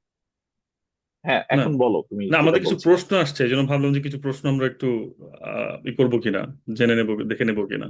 হ্যাঁ হ্যাঁ, নিতে পারি তো আমরা। যেমন একটা প্রশ্ন, খলিলুর রহমান রিটন তিনি লিখেছেন যে সরকার পতনের সুনির্দিষ্ট কোনো দাবি নিয়ে কিন্তু জুলাই আন্দোলন হয়নি, সেটা হয়েছিল কোটা সংস্কারের আন্দোলন। তাই একদিকে যেমন এটা গণ অভ্যুত্থান নয়, অন্যদিকে এটা ছিল আরেক দলের কর্তৃত্ববাদী হয়ে ওঠার গভীর ষড়যন্ত্র। আচ্ছা, এটা নিয়ে আমাদের একটা আলাপ আছে, আপনার সাথে আমি আলাপে যাবো এটা নিয়ে। অর্ক অপু তিনি লিখেছেন যে ব্যক্তি সংঘ বা শক্তির বৃত্তে অধীনস্থ না হয়ে মধ্যবিত্তের চলবার বাস্তবতা আছে কি? মানে আপনি যেটা বললেন এতক্ষণ ধরে, যে গোষ্ঠীর মধ্যে না হুম গিয়ে হুম হুম হুম মধ্যবিত্ত আসলে কি করবে হুম হুম তাহলে? হুম। আম, সাদিয়া আফরিন খান, সরি, সাদিয়া জাফরিন খান তিনি লিখেছেন যে আমি একমত, স্বার্থ সংশ্লিষ্ট জোট গত 16 বছর এগুলো দেখে যারা শিখেছে তাদের কিভাবে এটা আনলার্ন করানো সম্ভব। মানে এই যে আপনি যেটা জিজ্ঞেস করলেন আর কি, দিন শেষে আমি হুম মনে করি হুম এটা হুম ঢুকে হুম। গেছে সমাজের প্রত্যেকটি জায়গায়, এমনকি পরিবারে বাবা মা খুশি হয় ছেলে মেয়েকে আমলা বানাতে পারলে, কারণ তাদের কাছে কর্তৃত্ব থাকে। সূচনা তিনি লিখেছেন অভ্যুত্থান অভ্যুত্থান পরবর্তী এবং পরবর্তী যে সময় হোক না কেন, এদেশের মানুষের মধ্যে একটা কমন প্রবণতা দেখা যায়, রাজনৈতিক সুবিধা নেওয়ার প্রবল ইচ্ছা, এবং সমাজের অরাজনৈতিক ব্যক্তিদের তথাকথিত একটা বড় অংশ এই সুবিধা নেয়ার জন্য মুখিয়ে থাকে এবং নিয়ে থাকে। এটা রাজনৈতিক কর্তৃত্ববাদকে টিকিয়ে রাখার জন্য বা এক একজন রাজনৈতিক মনস্টার তৈরিতে কতটা দায়ী? সুদীপায়ন ভট্টাচার্য লিখেছেন আমি পোস্ট পাকিস্তান সামরিক প্রোপাগান্ডা নিয়ে জানতে চাই, আলোচনা সেই দিকে আগাচ্ছে। সবুজ বৈরাগী লিখেছেন আমাদের দেশে 71 সালের স্বাধীনতা পরে আজ পর্যন্ত সঠিক রাজনৈতিক কাঠামো তৈরি হয়নি বা সঠিক সিস্টেম তৈরি হয়নি, তবে জনগণের প্রত্যাশা যে এমন হয়। আমার প্রশ্ন, ভবিষ্যতে কি আমাদের দেশে গোছানো সিস্টেম তৈরি করা সম্ভব হলেও কতদিন সময় লাগতে পারে? এটা দাঁড় করাতে আমাদের কি কি বদলাতে হবে? এই এবং সাদিয়া জাফরিন খান আরো কিছু মানে কমেন্ট করেছেন, অ্যাডিশনাল কমেন্ট, যে আহ, শুধু ওই যে গোষ্ঠীদের যে শুধু গ্রুপ আছে তেমন না, তাদের ব্যবসা প্রতিষ্ঠান আছে, বিসিএস ক্যাডারদের। যেমন আমরা যদি যে আলাপটা আমরা বাংলাদেশে তুলতে অনেকে মানে ব্যক্তিগত পরিসরে তুলি, যে আমাদের আরেকটা বড় প্রতিষ্ঠান হচ্ছে বাংলাদেশ সেনাবাহিনী, তাদের বোধহয় এমন কোনো প্রতিষ্ঠান নেই, ব্যবসা প্রতিষ্ঠান যেটা বাকি আছে এখন আর কি। মানে চণ্ডীপাঠ থেকে জুতো সেলাই সবই বোধহয় তারা করেন আর কি। তো এখান থেকে কোনো বিষয় নিয়ে কি আলাপ করতে চান? আরাফাত, আমি খুব পাগল হয়ে গেছি, মানে হ্যাঁ, আচ্ছা, আমি একটা অনেকগুলো আমি একটা বিষয়। প্রশ্ন করি। এইটা হ্যাঁ। একদম খুব মানে একদম জুলাই, যেহেতু আরেকটা জুলাই চলে আসছে, খুব বেশি পরিমাণে আলোচনা হচ্ছে, জুলাই নিয়ে আপনার মধ্যে কোনো আক্ষেপ আছে কিনা? হ্যাঁ, ব্যক্তিগতভাবে। যেমন আচ্ছা। আমি যদি একটু ব্যক্তিগতভাবে বলি, এই প্রশ্ন এটা অহরহ শুনছি, অনেকে ফেসবুকে লিখছে আগেই ভালো ছিলাম। হ্যাঁ, এটা একটা হুম বিষয়। হুম হুম আরেকটা বিষয় হচ্ছে যে তাহলে মেটিকুলাস ডিজাইনটা কেমন ডিজাইন ছিল? হ্যাঁ, যেমন সম্প্রতি ফরহাদ মজার পর্যন্ত বলছেন যে এখানে কি আসলে মার্কিন দূতাবাস কোনো রোল প্লে করেছে কিনা। হ্যাঁ, এই প্রশ্ন উনি পর্যন্ত তুলছেন, যিনি কিনা একসময় এটাকে মানে গত বছর এটাকে বিপ্লব বলছিলেন, রাইট?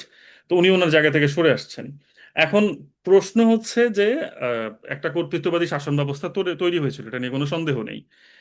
সেই জায়গাতে এখন আমরা দেখতে পাচ্ছি নতুন কিছু শক্তির উত্থান হচ্ছে, এবং অনেকেই মনে করছেন যে আসলে যেই গণতান্ত্রিক ব্যবস্থা বা আমরা যে ধরনের একটি নতুন দেশের কল্পনা করছিলাম, সেই জায়গায় যাওয়া সম্ভব হচ্ছে না, বরং অবস্থা আগের চেয়ে আরো খারাপ হচ্ছে। তাহলে কি আমাদের অবস্থা আগেই ভালো ছিল কিনা এবং জুলাই আন্দোলন ভুল ছিল কিনা?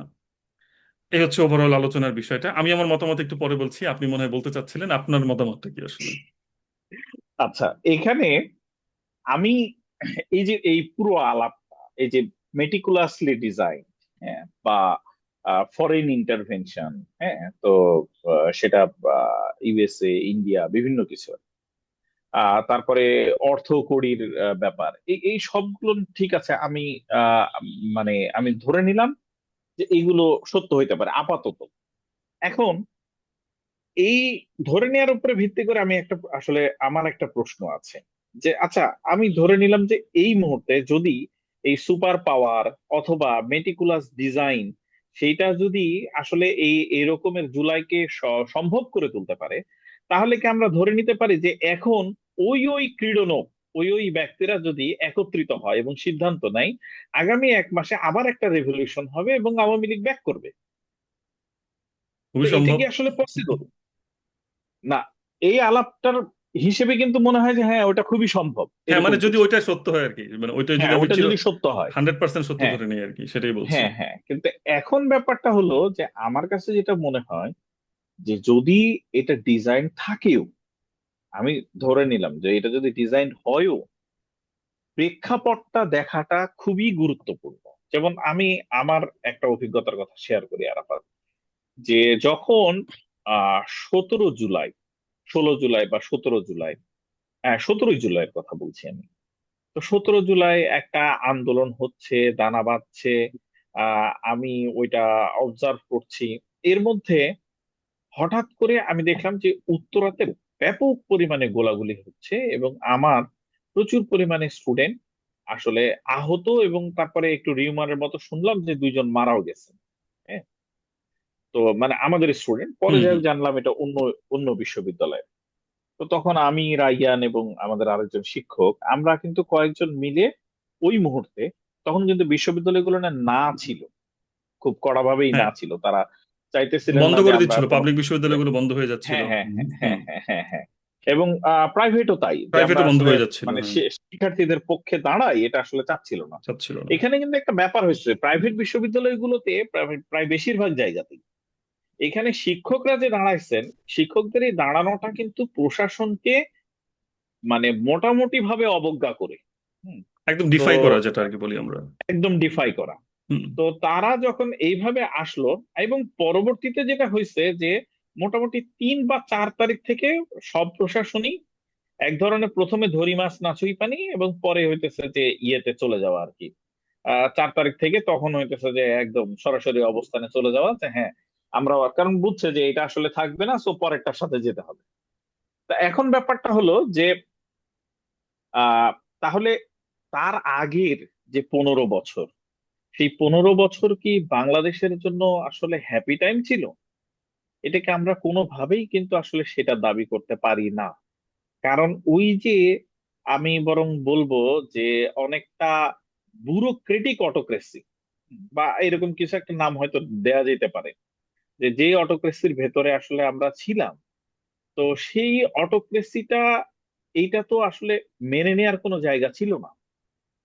এবং আহ এটার অনেক অনেক দিক আছে। সেটা আসলে গুমের জায়গা হোক, বা তারপরে শিক্ষা প্রতিষ্ঠানগুলোতে যে ধরনের ব্যাপারগুলো আসলে হচ্ছিল, কিংবা মানুষের দৈনন্দিন জীবনে যে যেই প্রভাব, বা যেই আহ, মানে তখন এক ধরনের মাফিয়া তন্ত্রও তৈরি হয়ে গেছিল। তো এইটার বিরুদ্ধে কিন্তু রোষ ছিল, এবং এই রোষ কিন্তু একদিন দুই দিনে হয়নি। ফলে আমি কিন্তু আসলে মনে করি না যে এই জায়গাটা নিয়ে যে মানে জুলাই, জুলাই ইটসেলফ প্রবলেমেটিক, এই ধারণার সাথে আমি একেবারেই একমত না। কিন্তু আহ অবশ্যই জুলাই সংক্রান্ত অনেক প্রশ্ন আছে, যেগুলো নিয়ে আসলে হয়তো আমাদেরকে উত্তর খুঁজতে হবে, বিশেষত জুলাই পরবর্তী সময় আসলে এটাকে প্রমিনেন্ট করে তুলেছে। আরাফাত, তুমি আমার আমার মানে কাছে তোমার মানে ওপিনিয়নটা জানো। আমার ওপিনিয়নটা হচ্ছে যে আসলে আমি কোনোভাবেই জুলাই নিয়ে আমার মধ্যে কোনো ধরনের মানে রিমোর্স যেটা বলে, আমার কোনো আক্ষেপ নেই।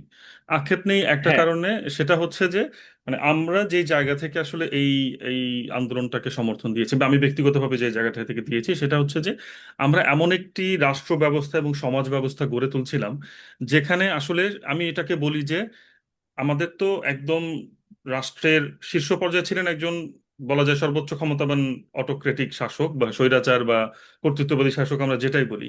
কিন্তু আমি একটি নাম দিয়েছিলাম যে আমাদের আরো ছোট ছোট স্বৈরাচার গড়ে উঠছিল, এবং এক্স্যাক্টলি, এই ছোট ইয়েস। ছোট স্বৈরাচারদের নিয়ে আমরা কোনো আলাপ করছিলাম না। আমরা দেখতে পাচ্ছিলাম যে আপনি এই একটা প্রতিষ্ঠানের মধ্যে অসংখ্য স্বৈরাচার। ধরেন আমি যদি একটা বিশ্ববিদ্যালয়ের উদাহরণ দিই, উপাচার্য একজন এক একজন উপাচার্য স্বৈরাচার হয়ে যাচ্ছিলেন। এক এক একটা হুম হুম হুম। বিভাগের যারা হচ্ছে যে সভাপতির পদে যাচ্ছেন, তারা স্বৈরাচার হয়ে উঠছিলেন। ঠিক আছে, একটা প্রতিষ্ঠান, আপনি যদি একটা মেডিকেল কলেজে যান, সেখানে যদি আপনি দেখেন যে নার্সদের যিনি প্রধান, তিনি সেখানকার স্বৈরাচার, নার্সদের মধ্যে স্বৈরাচার। আপনি একটি সার্ভিস নিতে গেলেও তো আপনি কোনো মানে নার্সদের ওই স্বৈরাচার যিনি পদে আছেন তার থেকে অনুমতি ছাড়া আপনি কিছু করতে পারবেন না, তাই না? এরকম প্রত্যেকটা জায়গায় আমরা দেখতে পাচ্ছি। আপনি যেটা একটু আগে বললেন যে সমাজে এবং বিভিন্ন জায়গায় আমরা যেভাবে স্বৈরাচার তৈরি করছিলাম আর কি, ঠিক আছে, তো এরা কিন্তু অনেকটা ইন্সপায়ার্ড ছিল বাই দ্যাট সিস্টেম। মানে একদম টপে হুম যে হুম হুম সিস্টেমটা, সেটা কিন্তু বটমেও হুম আসলে আমরা দেখতে পাচ্ছিলাম যে রেপ্লিকেট হচ্ছে বারবার। ঠিক আছে? এবং হুম এই রেপ্লিকেশন পদ্ধতিটাকে এমনভাবে জাস্টিফাই করা হচ্ছিল, যেই প্রক্রিয়াটা আমি বাংলাদেশের সোসাইটিতে দেখতে পাচ্ছিলাম সেটা হচ্ছে যে, আপনি যদি কোনো একটি প্রতিষ্ঠানে আপনি একজন মানুষের সাথে কাজ করেন, কিছু মানুষের সাথে কাজ করেন, এবং সেখানে যিনি নিজেকে ওইরকম কর্তৃত্ববাদী মনে করেন তার সাথে আপনার যদি কোনো বিষয়ে দ্বিমত হয়, তাহলে আপনাকে নানানভাবে তখন ট্যাগিং এর শিকার হতে হয়, নানানভাবে আপনাকে একঘরে করে ফেলার চেষ্টা করা হয়, তাই তো?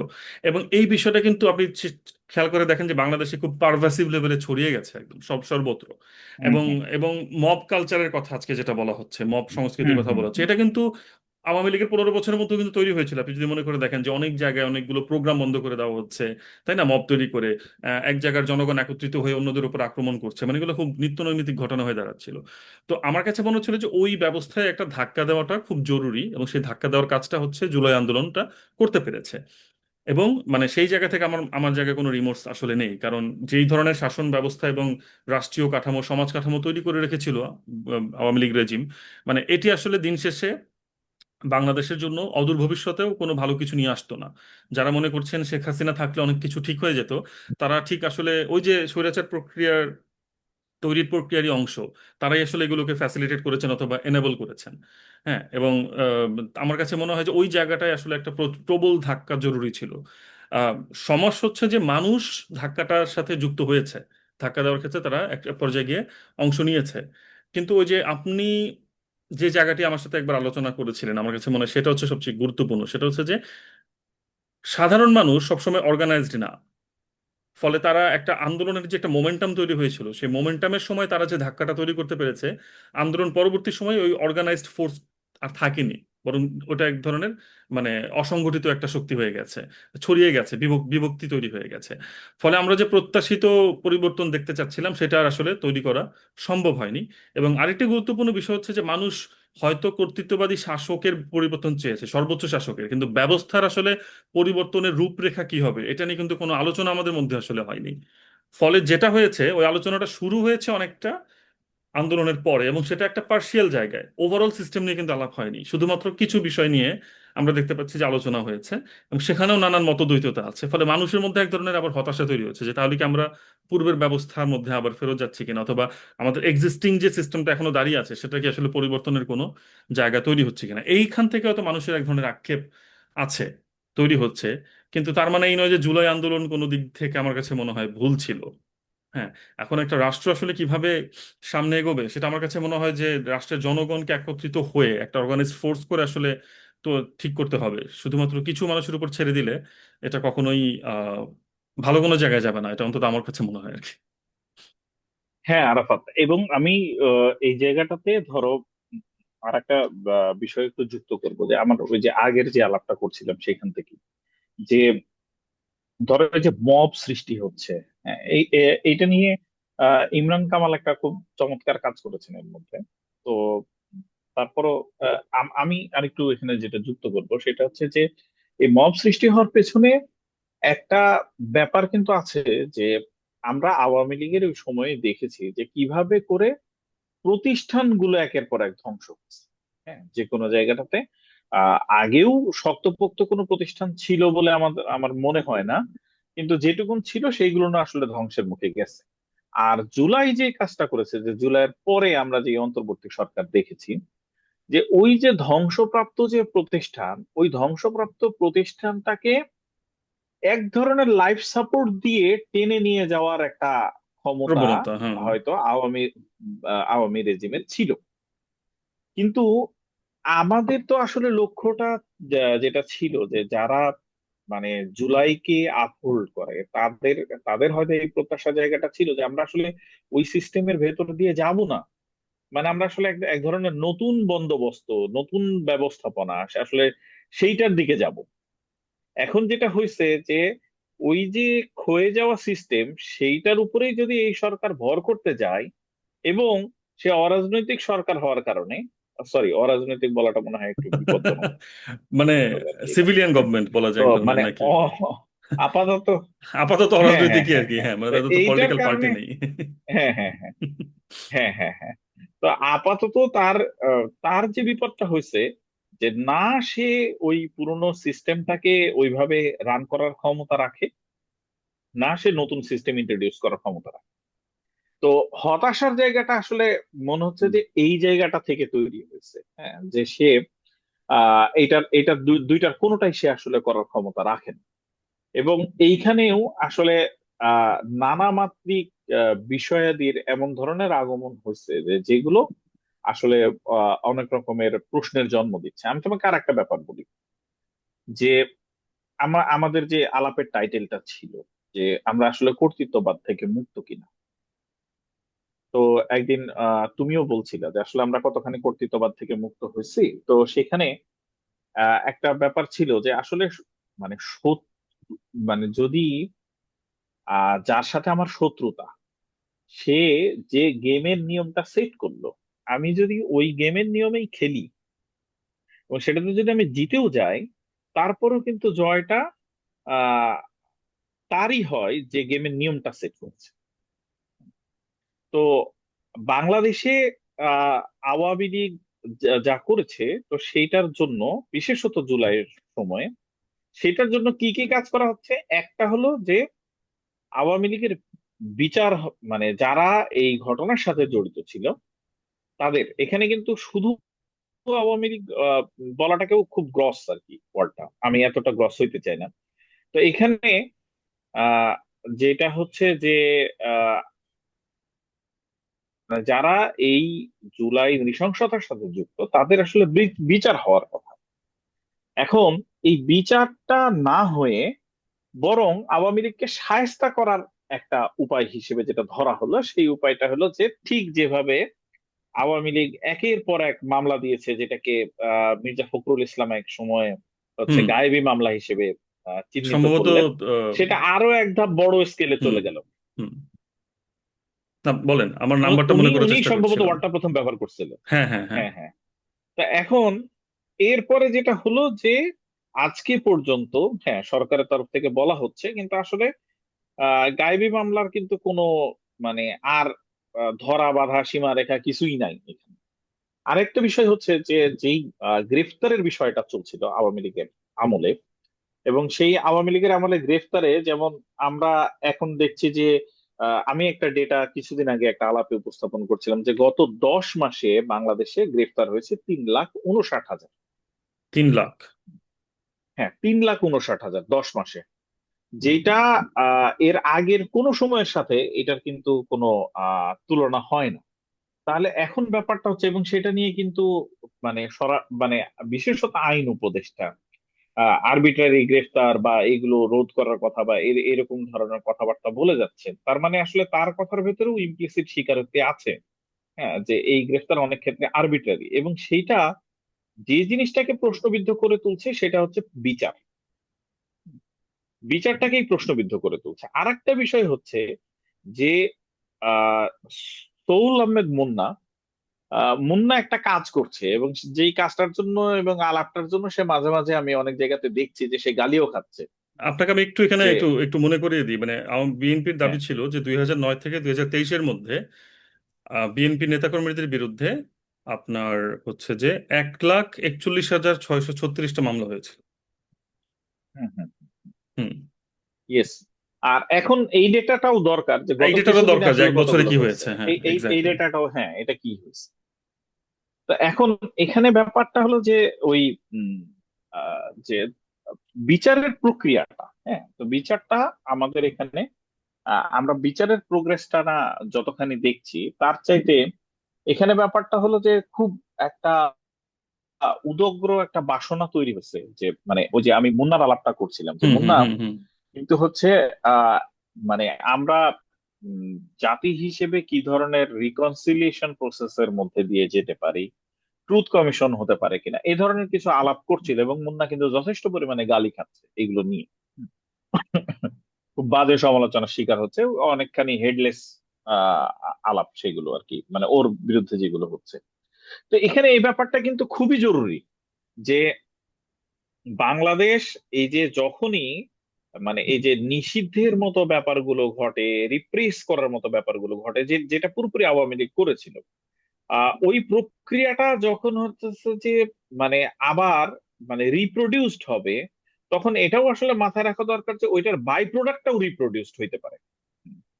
তো সেইটা যদি হয় তাহলে আমরা কি আসলে মানে কতদিন ভায়োলেন্স, তারপরে হচ্ছে যে মানে একটা একটা পুরোপুরি ভায়োলেন্স সমৃদ্ধ একটা অনিরাপদ একটা মানে রাষ্ট্রের ভেতরে থাকবো, মানে এটার আসলে শেষটা কোথায় হবে, মানে হুম। আমরা কোথায় আসলে একটা অবস্থানে দাঁড়াবো, হ্যাঁ, যে যেখান থেকে আমরা আসলে মোটামুটি আহ মানে বোধ করব যে হ্যাঁ এইবার বাংলাদেশ আগামীর দিকে যেতে পারে।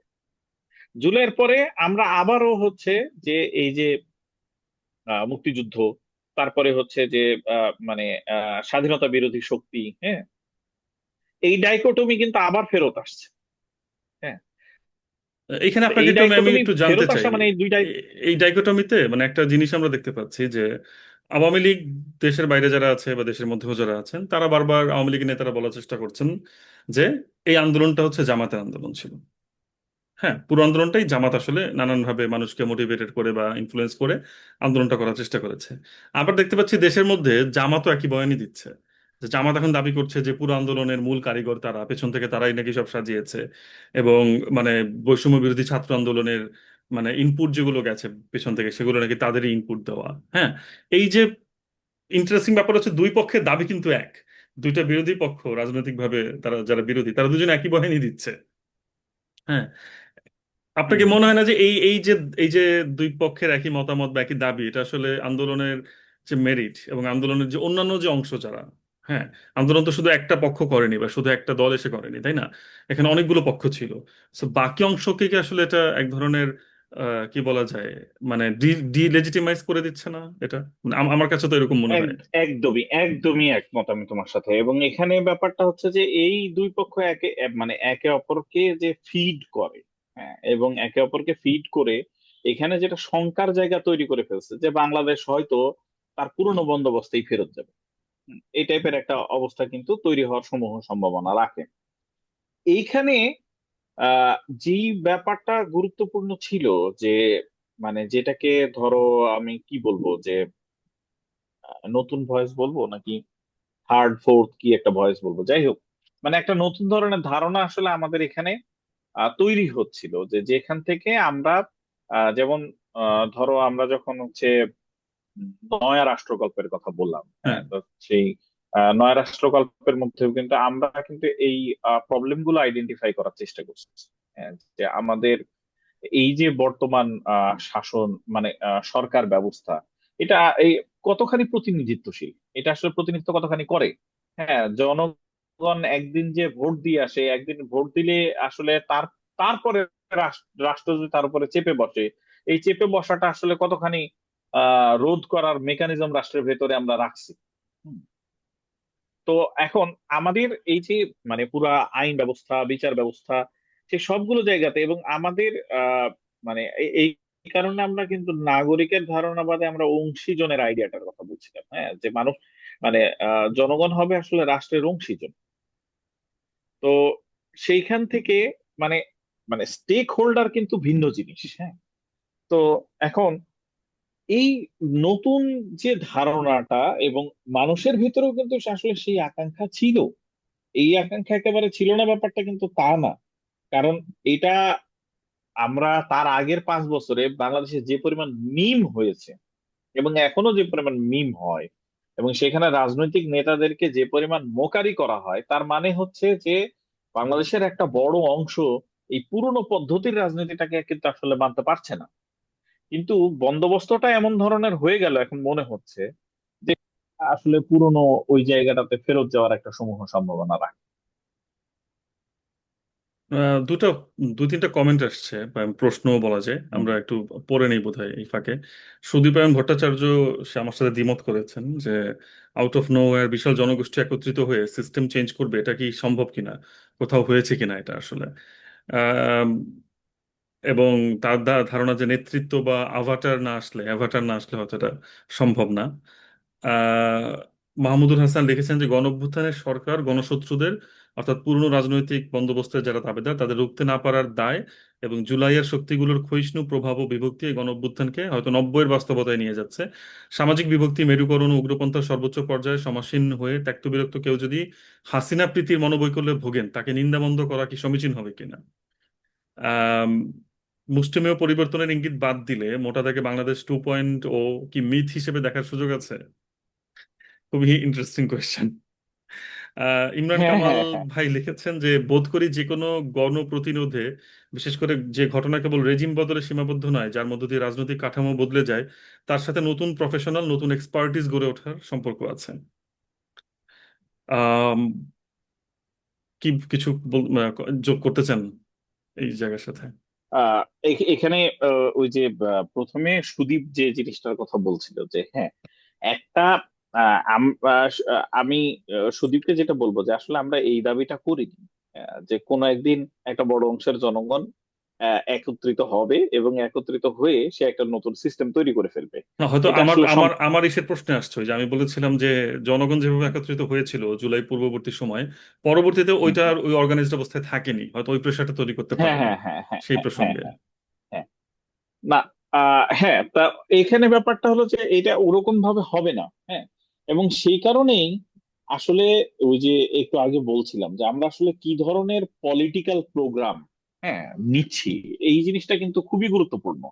যে আমাদের পলিটিক্যাল প্রোগ্রাম গুলো কি এখন পর্যন্ত বাংলাদেশে যেই আলাপগুলো হচ্ছে, যেমন আহ সেটা গণপরিষদের আলাপ হোক, এবং আমি একটা আহ উম, সালাউদ্দিন আহমেদ মনে হয় না, বিএনপির ওই নেতার নাম, খুবই হ্যাঁ, হ্যাঁ, হ্যাঁ। গুরুত্বপূর্ণ নেতা, হ্যাঁ, সালাউদ্দিন আহমেদ। সালাউদ্দিন আহমেদের একটা কথা আমার মানে আমি বেশ লক্ষ্য করছি যে উনি এক কোন একটা দিন আমি দেখছিলাম যে উনি এরকম একটা মন্তব্য করেছেন যে জুলাই সনদ দিয়ে আসলে কি হবে, মানে এটার আসলে গুরুত্ব কতখানি, এরকম। তো ওটা পেপারেই থাকবে। তো আমিও কিন্তু ওনার সাথে মানে এ মানে জুলাই সনদের বিষয় না, বাংলাদেশে যে বহুত কিছু শেষ পর্যন্ত শুধু পেপারেই থাকে, হ্যাঁ, ওইটার যে আসলে মাঠ পর্যায়ে দৈনন্দিন জীবনে সমাজে তার আসলে কোনো ইমপ্লিকেশন থাকে না। যে এখন বাংলাদেশের রাজনীতিতে যে বিষয়গুলো নিয়ে আমরা প্রচুর পরিমাণে আলাপ করছি, আমি মোটামুটি নিয়মিত গ্রামে যাই এবং এর একটা শব্দও বা একটা আলাপও আসলে মানুষজন মানে বুঝতে চাওয়ার প্রতিও অনাগ্রহ আছে। এবং মানে এই ব্যাপারটার প্রতি, যদিও এটা জাস্ট আমার অবজারভেশন থেকে বলছি, তো এখন এটা আসলে কতখানি ওইদিকে যায় যে আমরা মানে আমাদের সোসাইটি, আমাদের হচ্ছে পিপল এই জায়গাটাতে আসলে পেনিট্রেট করতে পারে। এই কারণে আমার কাছে মনে হচ্ছে যে আমাদের আসলে খুবই ভিন্ন ধর্মী কিছু পলিটিক্যাল প্রোগ্রাম প্রয়োজন, খুবই ভিন্ন ধর্মী কোনো রাজনৈতিক দল অথবা কোনো রাজনৈতিক দলের নতুন ধরনের একটা বিবর্তন প্রয়োজন, যে যেটা হয়তো আমাদেরকে এই জায়গাটা থেকে একটু সেভ করতে পারে। আর আরো কিছু ইন্টারেস্টিং ওখানে কমেন্ট আসছিল আরাফাত, আমি তো মানে ওইটা চাইতেছি যে তুমি একটু উত্তর দাও। কোন প্রসঙ্গে বলেন তো, ওই যে মিথের ব্যাপারটা ওই নাকি যে হ্যাঁ, প্রফেশনাল? হ্যাঁ, হ্যাঁ, হ্যাঁ, হ্যাঁ, হ্যাঁ, হ্যাঁ। আচ্ছা। আম, আমার কাছে আসলে আমি মিথ বা ওই ধরনের আলাপে এখন যাবই না, কারণ হচ্ছে যে আহ, মানে বাংলাদেশ 2.0 এটা আমার মনে হয় না আসলে হয়েছে। মানে আমরা এখনো আসলে ঘুরে ফিরে ওই একই ব্যবস্থার মধ্যেই আছি। আপনি যেটা বললেন একটু আগেও যে আমরা ওই পুরনো বন্দোবস্তটাকেই লাইফ লাইন দিয়ে কোনো রকম ভাবে টিকিয়ে রেখেছি এখনো পর্যন্ত। সেখানে কিন্তু নতুন ধরনের কোনো ব্যবস্থার দিকে আমরা যাব সেটা আমরা এখনো সেই দিকে যেতেই পারিনি। এবং আরেকটা যেটা আপনি বলছেন যে আসলে বাংলাদেশের সাধারণ মানুষ কতটুকু এই ব্যাপারগুলোর সাথে কানেক্টেড ফিল করছে, এটাও একটা গুরুত্বপূর্ণ ব্যাপার। এখন আম, আমার কাছে যে জায়গাটা খুব ইম্পর্টেন্ট এখানে মনে হয় সেটা হচ্ছে যে আহ, নতুন ব্যবস্থার মধ্যে যেতে গেলে আপনি যে জিনিসটা বললেন, আমরা শুধু বলছি যে রাষ্ট্রের সংস্কার লাগবে, তাই তো? এখন রাষ্ট্রের সংস্কার বলতে আমরা কি বলছি? যে আমরা বলছি যে সংবিধানের মধ্যে সংস্কার করতে হবে, শাসনতন্ত্রের মধ্যে নতুন ব্যবস্থা আনতে হবে, পার্লামেন্টারি সিস্টেমে পরিবর্তনের কথা বলা হচ্ছে, তাই তো? কিন্তু গুরুত্বপূর্ণ যে আলাপগুলো আসলে আসছে না সেটা হচ্ছে যে পার্লামেন্টে আমি আসন সংখ্যা 300 রাখবো না 400 রাখবো না 500 রাখবো, সেটা একটা ব্যাপার, কিন্তু এই যে পার্লামেন্টে যে 500-300 মানুষ প্রতিনিধি হিসেবে যাবে, তাকে যে নির্বাচিত করার ব্যবস্থা প্রক্রিয়াটা, সেই প্রক্রিয়াটা আসলে কি? একটা ধরনের আলাপ আমি যদি বলি, অর্থাৎ আমি যে মনোনয়ন দিচ্ছি দলের মধ্যে রাজনৈতিক নেতাদেরকে, হ্যাঁ আপনি শুরুতে যেটা বললেন যে নেতা থাকেন ঢাকায়, এবং গ্রামের মানুষজন অথবা এলাকার মানুষজন হচ্ছে ওই ঢাকায় থাকেন নেতাকে গুরুত্ব দেন, বরং যিনি তার পাশে থাকেন তাকে গুরুত্ব দিচ্ছেন না। তাহলে আমাদের এই যে সংস্কৃতি, এই সংস্কৃতির পরিবর্তন না ঘটিয়ে, যেখানে এখনো ধরেন আমরা বলি যে 500 টাকা 1,000 টাকায় ভোট বিক্রি হবে যদি এখনো সঠিক নির্বাচন হয়, সেখানেও এটা সম্ভব, আগের রাতে গিয়ে টাকা দিয়ে আসলে ভোট বিক্রি হয়ে যাবে। এখন এই যে সংস্কৃতির আমরা তৈরি করে রেখেছি যে আমরা রাজনৈতিক দলের মধ্যে যে মানে চর্চা, সেই চর্চা নিয়ে কিন্তু কোনো আলাপ করছি না। আমরা কিন্তু বলছি না যে রাজনৈতিক দলগুলো স্বচ্ছতা নির্ধারণ করবে কিনা, রাজনৈতিক দলগুলো আসলে তাদের যে নেতা নির্বাচনের যে প্রক্রিয়া, তাদের নেতা কর্মীদেরকে মূল্যায়ন করার যে প্রক্রিয়া, সেই প্রক্রিয়াটা কি আসলে স্বচ্ছ করছে, সেটা নিয়ে কিন্তু আমরা আলাপ করছি না। আমরা যখন বলছি নতুন দল আসছে, নতুন রাজনৈতিক দল এসেছে, এনসিপি অনেক ভালো কিছু করছে, কিন্তু একই সাথে এই প্রশ্নগুলো আসছে যে একটা দল গঠন করতে না করতেই যখন সেরাটন হোটেল কিংবা পাঁচ তারকা হোটেলে গিয়ে একটি প্রোগ্রাম করে এবং বিপুল পরিমাণে অর্থ খরচ করে তারা হচ্ছে যে শোডাউন করছে, গাড়ি বহন নিয়ে যাচ্ছে, এই যে ব্যবস্থা, এটা কি পুরনো বন্দোবস্ত না? তার মানে আমার সাথে একজন একদমই, হ্যাঁ। আমার সাথে একজন হুম। বিতর্ক করছিল একবার যে আমি জিজ্ঞেস করছিলাম যে এখনই তারা এতগুলো গাড়ি নেওয়ার মতো সামর্থ্য কোত্থেকে হচ্ছে। তো অনেকেই বলছে হুম। যে এই যে মানুষগুলো এত বড় আন্দোলন করেছে, হ্যাঁ তারা কি সরকার পরিবর্তন করেছে, এখন আমি যদি খুশি হয়ে আমার 4টা গাড়ির মধ্যে 2টা গাড়ি তাদেরকে দিয়ে দেই, তাতে সমস্যা কোথায়?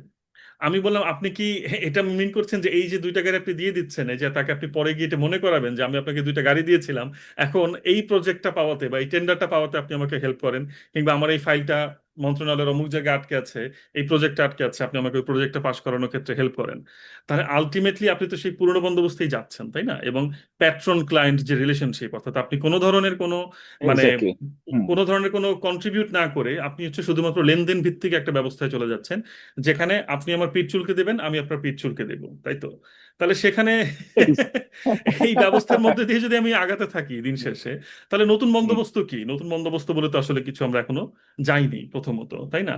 হুম। সো হুম। যে আমার আলাপটা হচ্ছে ওই জায়গাতেই যে নতুন বাংলাদেশ 2.0 মিথ তো পরের কথা, ওটা আমার কাছে মনে হয় যে ওইদিকে যাওয়ার কোনো বন্দোবস্ত আমরা এখনো করিনি। এমনকি আপনি যদি খেয়াল করে দেখেন যে এনসিপি বারবার নতুন রাজনীতির কথা বলে, কিন্তু একটা পর্যায়ে গিয়ে সার্জিস আলম একটি কথা বলেছিল যে আপনি পুরোপুরি নতুন ব্যবস্থা, নতুন রাজনীতি করতে পারবেন না, আপনাকে পুরনো রাজনীতির সাথে মিক্স মিক্স করে নতুন রাজনীতির চিন্তা করতে হবে, পুরনো রাজনীতি আপনি একদম বাদ দিতে পারবেন না। ঠিক আছে?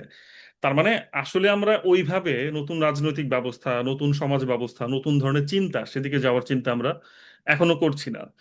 এবং আমার কাছে, এটা জানি না আপনি কিভাবে দেখেন, আমার কাছে যেটা গুরুত্বপূর্ণ মনে হয় সেটা হচ্ছে যে যতদিন আমরা শিক্ষা ব্যবস্থায় হাত দিতে না পারবো এবং শিক্ষা ব্যবস্থার প্রকৃত সংস্কার না হবে, ততদিন পর্যন্ত আসলে রাষ্ট্র সংস্কার আমার কাছে অসম্ভব একটি ব্যাপার মনে হয়।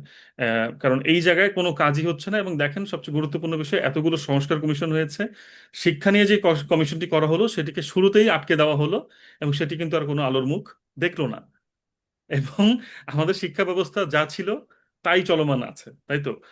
তো এই ব্যবস্থা দিয়ে আমি আসলে নাগরিক তৈরি করব কিভাবে, ওই যে সচেতন নাগরিক, সেলফ অ্যাওয়ার নাগরিকের কথা যে আমি বলি, তাই না? সেই সেলফ অ্যাওয়ার নাগরিক আমি তৈরি করব কি দিয়ে?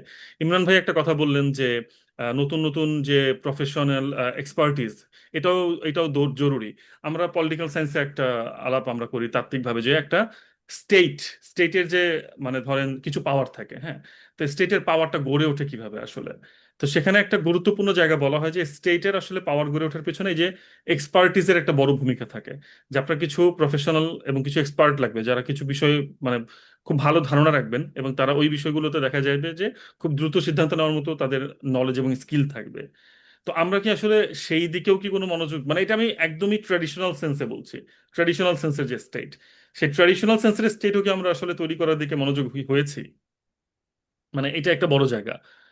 তো এই বিষয়গুলো আসলে আমি জানি না যে আহ, কিভাবে নতুন রাষ্ট্র গঠনের দিকে যাবে।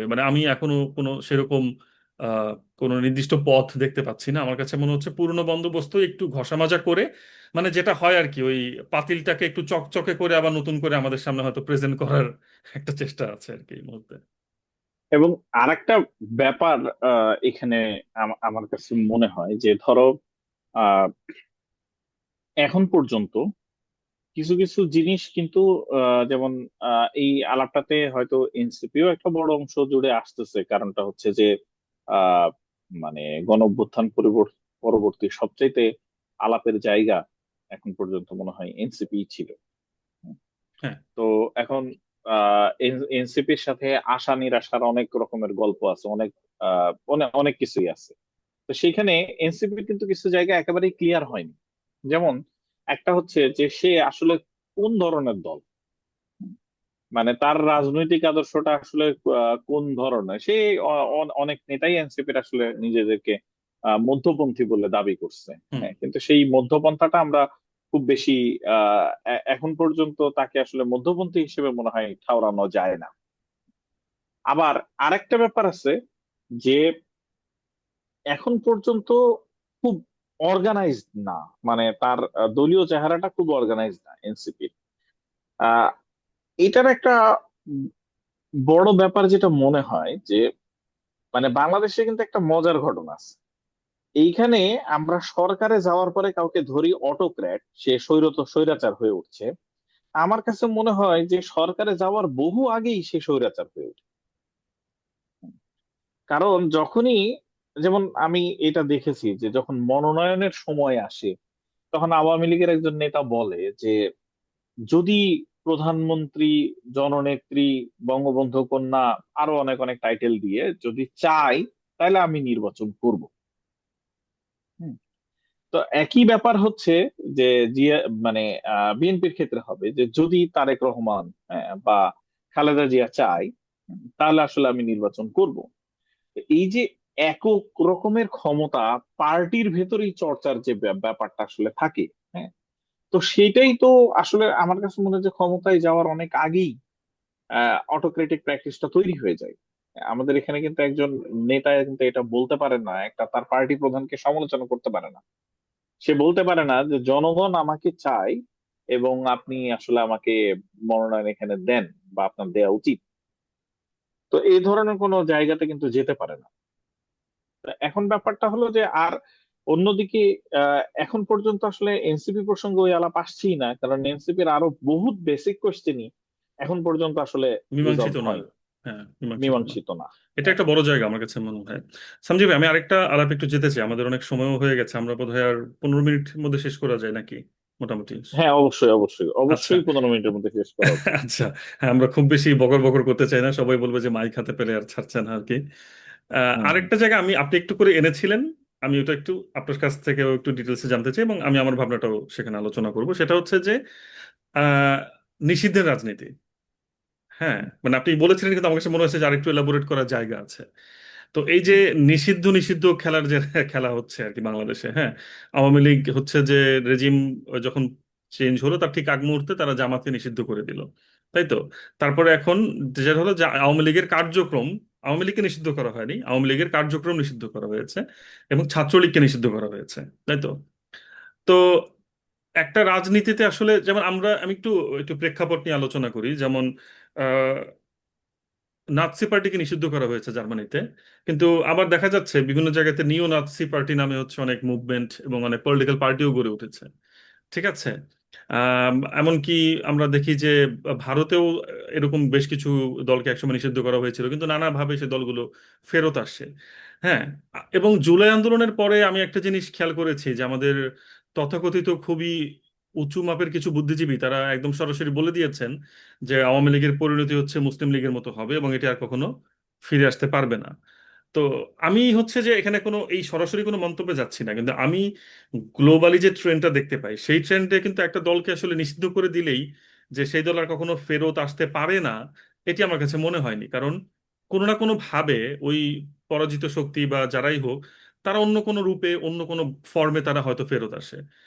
এখন বাংলাদেশের প্রেক্ষিতে যে নিষিদ্ধ করার যে একটা প্রবণতা তৈরি হচ্ছে, যে কিছু হলে নিষিদ্ধ করে দেওয়া, আপনার কাছে কি মনে হয় এটা আসলে বাংলাদেশের রাজনীতির জন্য আসলে ইফেক্টিভ কোনো কিছু হচ্ছে, নাকি এটি ভবিষ্যতে আরো বড় কোনো সংকট তৈরি করতে পারে আসলে?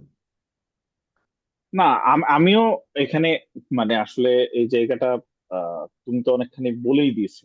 হ্যাঁ, তো, সেটার সাথে আমি জাস্ট একটু মানে অতিরিক্ত এটুকুনটা যুক্ত করব যে ধরো এখানে আহ, তুমি কোন একটা গ্রুপ তৈরি হয়েছে, যখন সেটাকে আমরা একটা গ্রুপ বলবো, অর্থাৎ কিছু মানুষ কোন একটা উপলক্ষে আসলে যুক্ত হয়েছে, তখন সেই গ্রুপটাকে আমরা যদি আসলে নিষিদ্ধ ঘোষণা করি, তাহলে এইটা কিন্তু সোজা, এটা নিষিদ্ধ হতে পারে। কিন্তু যখন কোনো একটা আইডিওলজি, হ্যাঁ, বা কোনো একটা মানে মানে একটা একটা ভাবাদর্শ তৈরি হয় বা সেটার একটা ঐতিহাসিক লিনিয়েজ থাকে, তখন তাকে আসলে নিষিদ্ধ বললে আসলে নিষিদ্ধ হয় না। যেমন হচ্ছে আহ মানে 32 নাম্বার ভেঙে দেয়া। তো 32 নাম্বার ভেঙে দেয়া, এটা আসলে কিন্তু মানে তাতে 32 নাম্বার ভেঙে দেয়াতে আসলে এটা মানে আওয়ামী লীগকে ভেঙে ফেলার, নিশ্চিহ্ন করে ফেলার একটা স্টেপ। বাট আসলে সেটা হয়নি, বরং এটা আওয়ামী লীগকে বরং একাটুকু তার যে যেটুকুন লাইফ লাইন টিকে আছে সেই লাইফ লাইনটা বরং ওইটাই দিয়ে দিছে। তো আহ একটা একটা ধারণাকে আহ মানে কেবলমাত্র নিষিদ্ধ করলেই আসলে নিষিদ্ধ হয় না। এবং সেই জায়গাটা থেকেই যে মানে এর পূর্বেও যখন আসলে মানে জামায়াত নিষিদ্ধ করা হয়েছে, বা আমাদের মানে বেশ ভালোই একটা নিষিদ্ধের দাবি, নিষিদ্ধের ইতিহাস আমাদের এখানে আছে। হ্যাঁ, বিচার না হওয়ার ইতিহাস। হ্যাঁ, মানে যেমন আরাফাত, তোমার মনে থাকবে, আমি একটু অফ ট্র্যাকে যাচ্ছি, না না, যে আমরা অবশ্যই। যখন জুবায়ের আন্দোলন, জুবায়ের হত্যাকাণ্ডের বিরুদ্ধে যখন আমরা আন্দোলন একটু করছিলাম, বলে রাখতে তখন পারেন কিন্তু আমরা, জাহাঙ্গীরনগর বিশ্ববিদ্যালয়ে হ্যাঁ, হত্যাকাণ্ডটা হয়েছিল। জাহাঙ্গীরনগর বিশ্ববিদ্যালয়, হ্যাঁ, তো তখন আমরা যেই 12 জনের নাম করে বলতেছিলাম এই 12 জনের আমরা ফাঁসি চাই। হুম। তো কথা হচ্ছে যে ওই 12 জনই কি সমান অপরাধী ছিল? কিন্তু আমরা তো সমান প্রেসক্রিপশন দিয়ে দিচ্ছিলাম যে 12 জনের ফাঁসিটাই চাই। ফাঁসি দিতে হবে, হ্যাঁ। হ্যাঁ, হ্যাঁ, সো আমরা কিন্তু তখন বিচার চাইনি, আমরা কিন্তু রায় চাইছি, এবং তাই আমাদের চেয়েছি। দেয়া রায়। হুম। হ্যাঁ, আমরা রায়টাও আমরাই দিচ্ছি, আমরা এক্সিকিউশন চাইছি। হুম। যে রাষ্ট্র আসলে ওইভাবে এক্সিকিউট করুক। হ্যাঁ।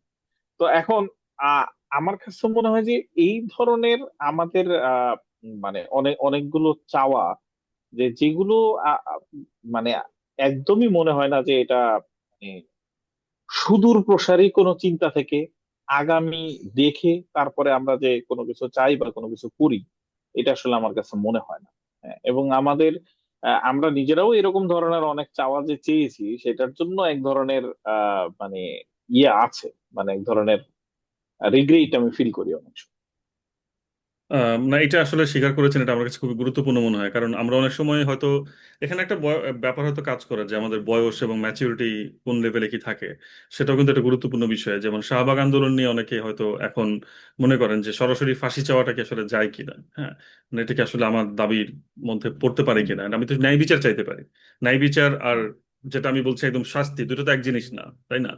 তো এই কনসেপ্ট গুলো বোধহয় আমাদের অনেক সময় ঠিক মতো কাজ করে না, কিন্তু আমরা আসলে ওইভাবেই, আমরা যেভাবে আর কি আমাদের দেশে একটা দাঁড়িয়ে গেছে যে আমরা মানে ন্যায় বিচার না, আমরা হচ্ছে সরাসরি পানিশমেন্ট, এবং হুম, আমরাই হুম, জাজ, হুম, হুম, আমরাই হুম। এক্সিকিউশনার দিন হ্যাঁ, শেষে। হ্যাঁ, হ্যাঁ, ঠিক এবং আছে। আরাফাত, আরেকটা জিনিস আমি আমাদের আলাপটা শেষ হওয়ার আগে যে জায়গাটাতে একটু ফোকাস করতে চাইবো, যে এখন কিন্তু পারভেজ আলম একটা উম, মানে আলাপ তুলছেন এবং কথা বলছেন যে হুম। ওই যে এক ধরনের ইসলামো ফ্যাসিজম আমাদের এখানে গ্রো করছে। হুম। এই জায়গাটা থেকে উনি আলাপ করছেন। আহ সেটার আবার কিছু খুব বাজে সমালোচনারও শিকার হচ্ছেন আর কি, এরকম ধরনের। তো এখন ব্যাপারটা হলো যে তোমার এই ব্যাপারে কোনো আইডিয়া আছে কিনা, বা তোমার কোনো মানে ধারণা শেয়ার করবা কি? মানে কি হচ্ছে এই আহ, জায়গায়? মানে একটা গুরুত্বপূর্ণ ব্যাপার হচ্ছে যে মানে এটা আর কি বাংলাদেশে এই ধরনের টার্মটা ব্যবহার করা হচ্ছে, যে অর্থে ব্যবহার করা হচ্ছে, ইন এ সেন্স এটা ফ্যাসিজমের কিছু কিছু ধারণার সাথে যায়। যেমন একটা বিষয় হচ্ছে যে ধরেন বাংলাদেশে বলা হচ্ছে যে এটা 90% মানুষকে রিপ্রেজেন্ট করে, তার মানে মেজরিটি পপুলেশনকে এটা রিপ্রেজেন্ট করছে, রাইট? কালচারাল এলিটদেরকে এখানে টার্গেট করা হচ্ছে, এক ধরনের যে কালচারাল এলিটরা হচ্ছে ইসলামের শত্রু, তাই তো? এর পাশাপাশি ধরেন যারা ধর্মে বিশ্বাস করে না তাদেরকে ইন একটা জেনারেল অর্থে ধরেন ইসলামের শত্রু বানিয়ে ফেলা আছে, অন্য ধর্মের না। যারা বিশ্বাস করে না তারা তো কোনো ধর্মে বিশ্বাস করেন না, কিন্তু পার্টিকুলার ইসলামের শত্রু বানানো হচ্ছে, তাই তো? এরকম একটা বিষয় আছে। এবং আরেকটা বিষয় হচ্ছে যে তাদের কিন্তু এক্সিকিউশনেরও একটা মানে বৈধতা দেওয়া হচ্ছে। আপনি যদি খেয়াল করে দেখেন, সম্প্রতি এই ঢাকায় কারণ বাজার আহ, একটা গ্রাফিতি করা হয়েছিল, যেখানে হচ্ছে যে গত রেজিমে যে ব্লগাররা হচ্ছে হত্যাকাণ্ডের শিকার হয়েছিল, তাদের প্রতিকৃতি করা হয়েছিল, সেটা কিন্তু গিয়ে মুছে দেওয়া হয়েছে সাদা রং দিয়ে। ঠিক আছে, এক ধরনের এটাকে ডিনায়ালের একটা ব্যাপার আছে। তো উনি যেটাকে বলছেন এটা আসলে উনি নাম দিচ্ছেন ইসলামো ফ্যাসিস্ট, কিন্তু আমি আসলে এটাকে যেভাবে দেখি সেটা হচ্ছে যে আপনি যদি পুরো বিশ্বে এখন দেখেন, এক ধরনের কিন্তু ওয়াহাবি ইসলামের একটা উত্থান হচ্ছে এবং বেশ স্ট্রংলি হচ্ছে।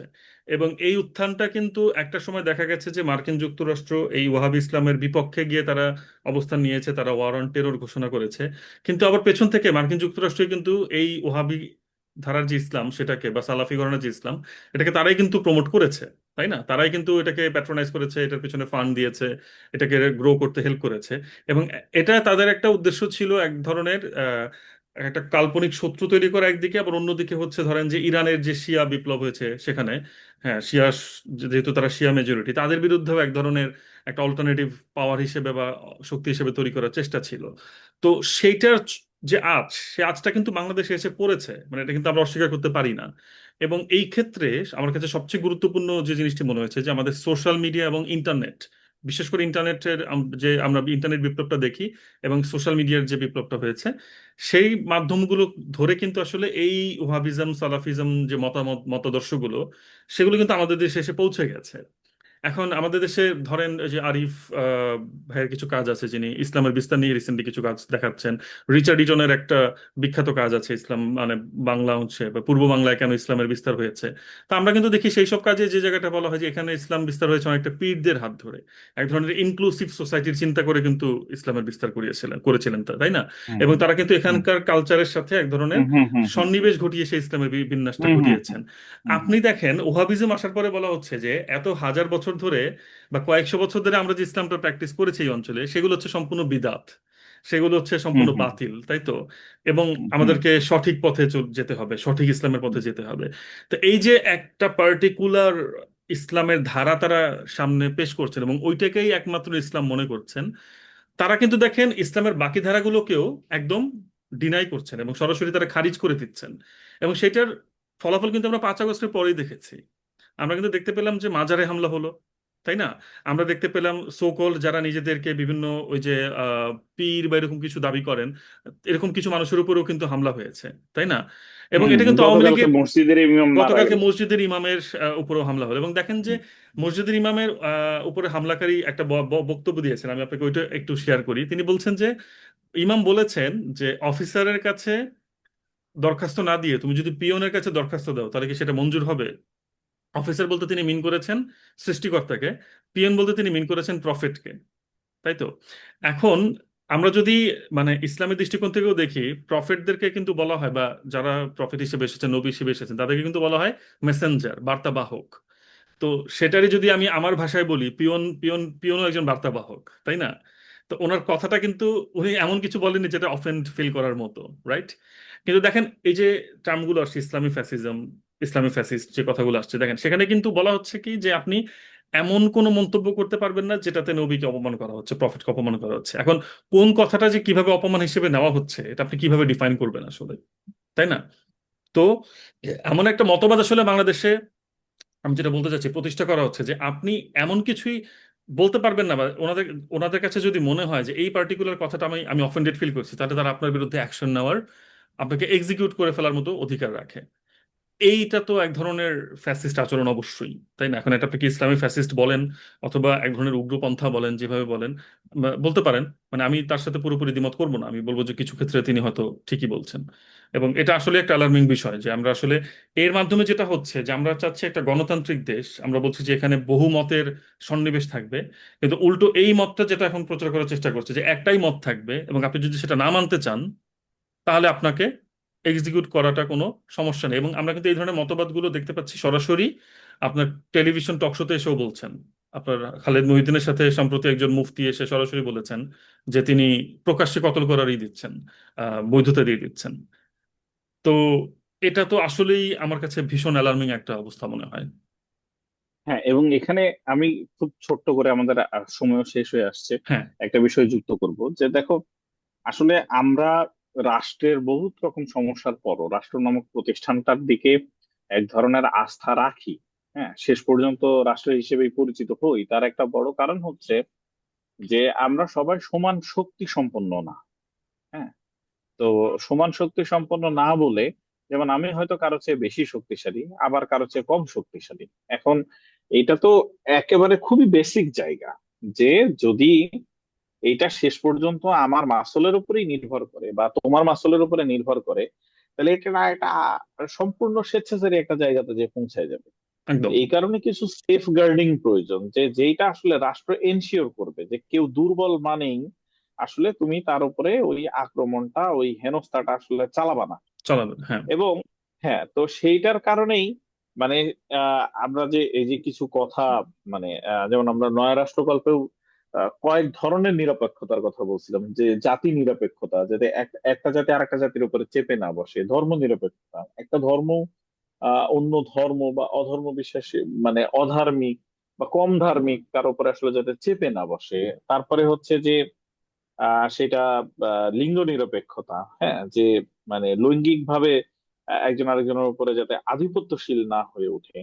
তো এই যে রাষ্ট্রকে আসলে ওই নিরপেক্ষতার জায়গাটা আসলে মেনটেন করতে হয়। কিন্তু এবং এইটা কিন্তু আলাপটা রাষ্ট্র পলিসির, বাংলাদেশে একদম, যেভাবে একদম। করে সেকুলারিজমকে এমন ভাবে দেখা হয় যে খুব ওয়েস্টার্ন একটা আইডিয়া। হ্যাঁ। তারপরে হচ্ছে যে এখানে বান্টু সেকুলার, হ্যাঁ, কিন্তু it's all about state policy. এবং তো আমি একটু মানে একটু যোগ করতে চাই, মানে সেকুলারিজম মানে কিন্তু এই না যে রাষ্ট্রে কোনো ধর্ম থাকবে না, বরং সেকুলারিজম ধর্ম যেটা বলে exactly, হ্যাঁ। যে হুম, প্রত্যেক ধর্ম বিশ্বাসীর তার ধর্ম পালন করার স্বাধীনতা থাকবে। এমনকি হ্যাঁ, যদি কেউ ধর্মে বিশ্বাস না করে, তারও সেই বিশ্বাস না করাটার স্বাধীনতাও থাকবে। অর্থাৎ আপনি এখানে কাউকে হ্যাঁ, বিশ্বাস এবং হ্যাঁ, হ্যাঁ, অবিশ্বাসের উপর ভিত্তি করে ডিসক্রিমিনেট করতে পারবেন না। এক্স্যাক্টলি। এবং এবং কখনোই এটা কিন্তু আসলে ধর্মহীনতা না। হীনতা না, হ্যাঁ, এক্স্যাক্টলি। হ্যাঁ, জাস্ট ধর্ম নিরপেক্ষতা যখন ব্যবহার করা হইতেছে, তার মানে আমি আসলে নিরপেক্ষ থাকবো, থাকবো। আমি এদিকে বা ওইদিকে আসলে হেলে পড়বো না, একদম। মানে স্টেট হিসেবে আর কি। হ্যাঁ, তো এই জায়গাগুলো আমাদের এখানে যেটা হয়েছে যে ওই যে তুমি যেটার কথা বলছিলে, আমাদের আলাপের ওই শুরুতে আমরা ফেরত যাচ্ছি, এবং এটা খুবই ভালো যে আমরা ওখানে শেষও করতে পারি, যে আসলে এই যে শিক্ষার যে জায়গাটা, হ্যাঁ, এবং আহ একই সাথে সাথে আমি যে এই যে একটা সোশিও পলিটিক্যাল প্রোগ্রামের কথা বলছিলাম, হ্যাঁ, যে এই জিনিসগুলো আর প্রয়োজনীয়তা, হ্যাঁ, রাষ্ট্রে যে রকমের আহ মানে বিরোধী দল যে কেন ভয়ঙ্কর রকমের গুরুত্বপূর্ণ, হ্যাঁ, এমনকি আসলে সরকারি দলের চেয়েও বিরোধী দল রাষ্ট্রের জন্য বেশি গুরুত্বপূর্ণ, এবং তার একটা শক্তিশালী অবস্থান থাকা, হ্যাঁ, এটা ছাড়া আসলে গণতন্ত্র দাঁড়ায় না। অথচ বাংলাদেশে আমাদের আসলে কয়জন জানে যে আসলে বাংলাদেশের অর্গানোগ্রামে মন্ত্রীদের উপরেও আসলে বিরোধী দলীয় নেতার অবস্থান থাকে। হুম। তো এবং আহ, মানে বিরোধী দলের উপস্থিতিই আসলে আমাদেরকে এক ধরনের সেফ গার্ডিং দেয়। হ্যাঁ, এবং তো এই এই যে আহ, জায়গাগুলো, সেইগুলো নিয়ে মনে হয় আমাদেরকে আহ আরেকটু সামনের দিকে তাকাতে হবে। বর্তমান বাংলাদেশে এখনই হয়তো আমি সেটা দেখছি না, তবে একটা ব্যাপার আছে যে জুলাই আসা এবং জুলাই তার পরবর্তীতে জুলাই যে হতাশার জন্ম দিছে, সেটাকেও আমি এক অর্থে পজিটিভ হিসেবে দেখি। সামজের ভাই, এখানে যে একটা প্রশ্ন এসেছে, আমি একটু আপনাকে ওইটা অ্যাড করে আমি শেষ করতে হুম, চাই। মানে হ্যাঁ, আমাদের এখানে একজন কমেন্ট করেছেন, সূচনা সম্ভবত, যে সোশ্যাল মিডিয়ায় জুলাই যতটা ব্যর্থ, বাস্তবে কি ততটাই ব্যর্থ কিনা। আপনি যেহেতু ওইদিকেই যাচ্ছিলেন, তো আমি ওইটা দিয়ে আমরা শেষ হুম, করতে পারি তাহলে। হ্যাঁ, হ্যাঁ, হ্যাঁ, তো এইখানে ধরো একটা খুবই মানে আহ মানে জুলাই পরবর্তী যে আসলে হতাশাটা আছে, সেই হতাশার সাথে সাথে কিন্তু একটা ভালো আশার জায়গাও আছে। এবং সেটা আমি তোমাকে জাস্ট বিশ্ববিদ্যালয়ের একটা উদাহরণ থেকে বলি। যেমন ধরো ছাত্র শিক্ষক সম্পর্ক, এটা মারাত্মক চ্যালেঞ্জের মুখে পড়ে গেছে জুলাইয়ের পরে। হুম। এবং এই যে চ্যালেঞ্জের মুখে পড়েছে, এবং মানে শিক্ষকরা প্রতিনিয়ত ব্যাপক রকমের অস্বস্তিকর সিচুয়েশনের মুখোমুখি হচ্ছেন, এটারও আমি একটা পজিটিভ সাইড দেখি, যে আগের যে সিস্টেমটা রান করছিল অ্যাটলিস্ট ওটা চলে গেছে, এবং এখন যে অস্বস্তিটা তৈরি হয়েছে, সেই অস্বস্তি থেকেই একটা নতুন ধরনের সম্পর্ক তৈরি হওয়ার একটা ব্যাপক রকমের সম্ভাবনা রাখে, কারণ এই অস্বস্তির মধ্যে আমরা কিন্তু দীর্ঘদিন বাস করতে পারবো না। হুম। তো আমাদেরকে আহ, মানে এই অস্বস্তি বলো এবং রাষ্ট্রীয় ক্ষেত্রে অনিরাপত্তা, হতাশা যাই বলি, সেই জায়গাটাতে আমরা দীর্ঘদিন থাকতে পারবো না, ফলে অতি দ্রুত আমাদেরকে হয়তো নতুন একটা কিছু খুঁজতে হবে। এই যে আমরা নতুন একটা কিছু খুঁজতে চাচ্ছি, আমার কাছে মনে হয় ওই অর্থে আহ মানে জুলাইয়ের আশা আসলে খুব দরকার ছিল, যে এই এই নতুনের দিকে যদি আমরা যেতে পারি। তো সামজে ভাই, আমরা তাহলে আজকের মতো বোধহয় শেষ করতে পারি এখানেই। আহ 1.5 ঘন্টা ধরে একদম। চললো। আমরা 1.5 ঘন্টায় টার্গেট করেছিলাম, তো বরাবর 1.5 ঘন্টায় শেষ হ্যাঁ করতে হ্যাঁ হ্যাঁ। পারছি। এটা বাহ বাহ বাহ, এটা এটা আমাদের একটা দারুণ ব্যাপার। সফলতা আমি বলবো। হ্যাঁ হ্যাঁ, ব্যাপক সফলতা। হ্যাঁ, যে হ্যাঁ আমরা সাধারণত কথা থামাতে পারি না, তো সেখানে আমরা 1.5 ঘন্টার হ্যাঁ মধ্যেই হ্যাঁ আজকের আয়োজন শেষ করতে পারছি। আমি আর খুব কথা বাড়াবো না, যারা আমাদের সাথে ছিলেন এতক্ষণ তাদেরকে অসংখ্য ধন্যবাদ। অনেকেই আমাদেরকে কমেন্ট করে এনগেজ করেছেন, এবং বুঝতে পারছি যে আমাদের আলাপটা হয়তো, এটা আমাদের প্রথম আলাপ ছিল, সেই তুলনায় আমি বলবো আমাদের দর্শক এনগেজমেন্ট বেশ ভালো ছিল। তো আপনাদের এনগেজমেন্ট এরকম থাকলে এবং আমাদের আলাপে আপনাদের যেসব জায়গাতে দ্বিমত আছে সেগুলো আমাদেরকে জানাবেন, এবং কোথায় কোথায় আরো আমাদের আলাপ করা দরকার কোন বিষয়গুলো নিয়ে, সেই সব বিষয় আমাদেরকে জানাতে পারেন। এবং আমরা ফিউচারে এরকম আরো কিছু আলাপ নিয়ে আসা আমাদের আগ্রহ এবং ইচ্ছা আছে। তো এই হচ্ছে আমার দিক থেকে। খুব গালি টালি খাইনি না আরাফাত? এখনো খাইনি, তবে খেতে পারি আর কি, আমরা সমস্যা নেই। আচ্ছা, ঠিক আছে। হ্যাঁ। তো সবাই ভালো থাকবেন। আমরা হচ্ছে যে আমাদের আজকের আলাপ এখানেই শেষ করছি।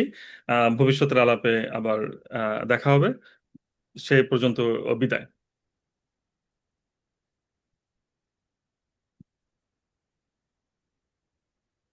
আহ, আমি রেকর্ডিং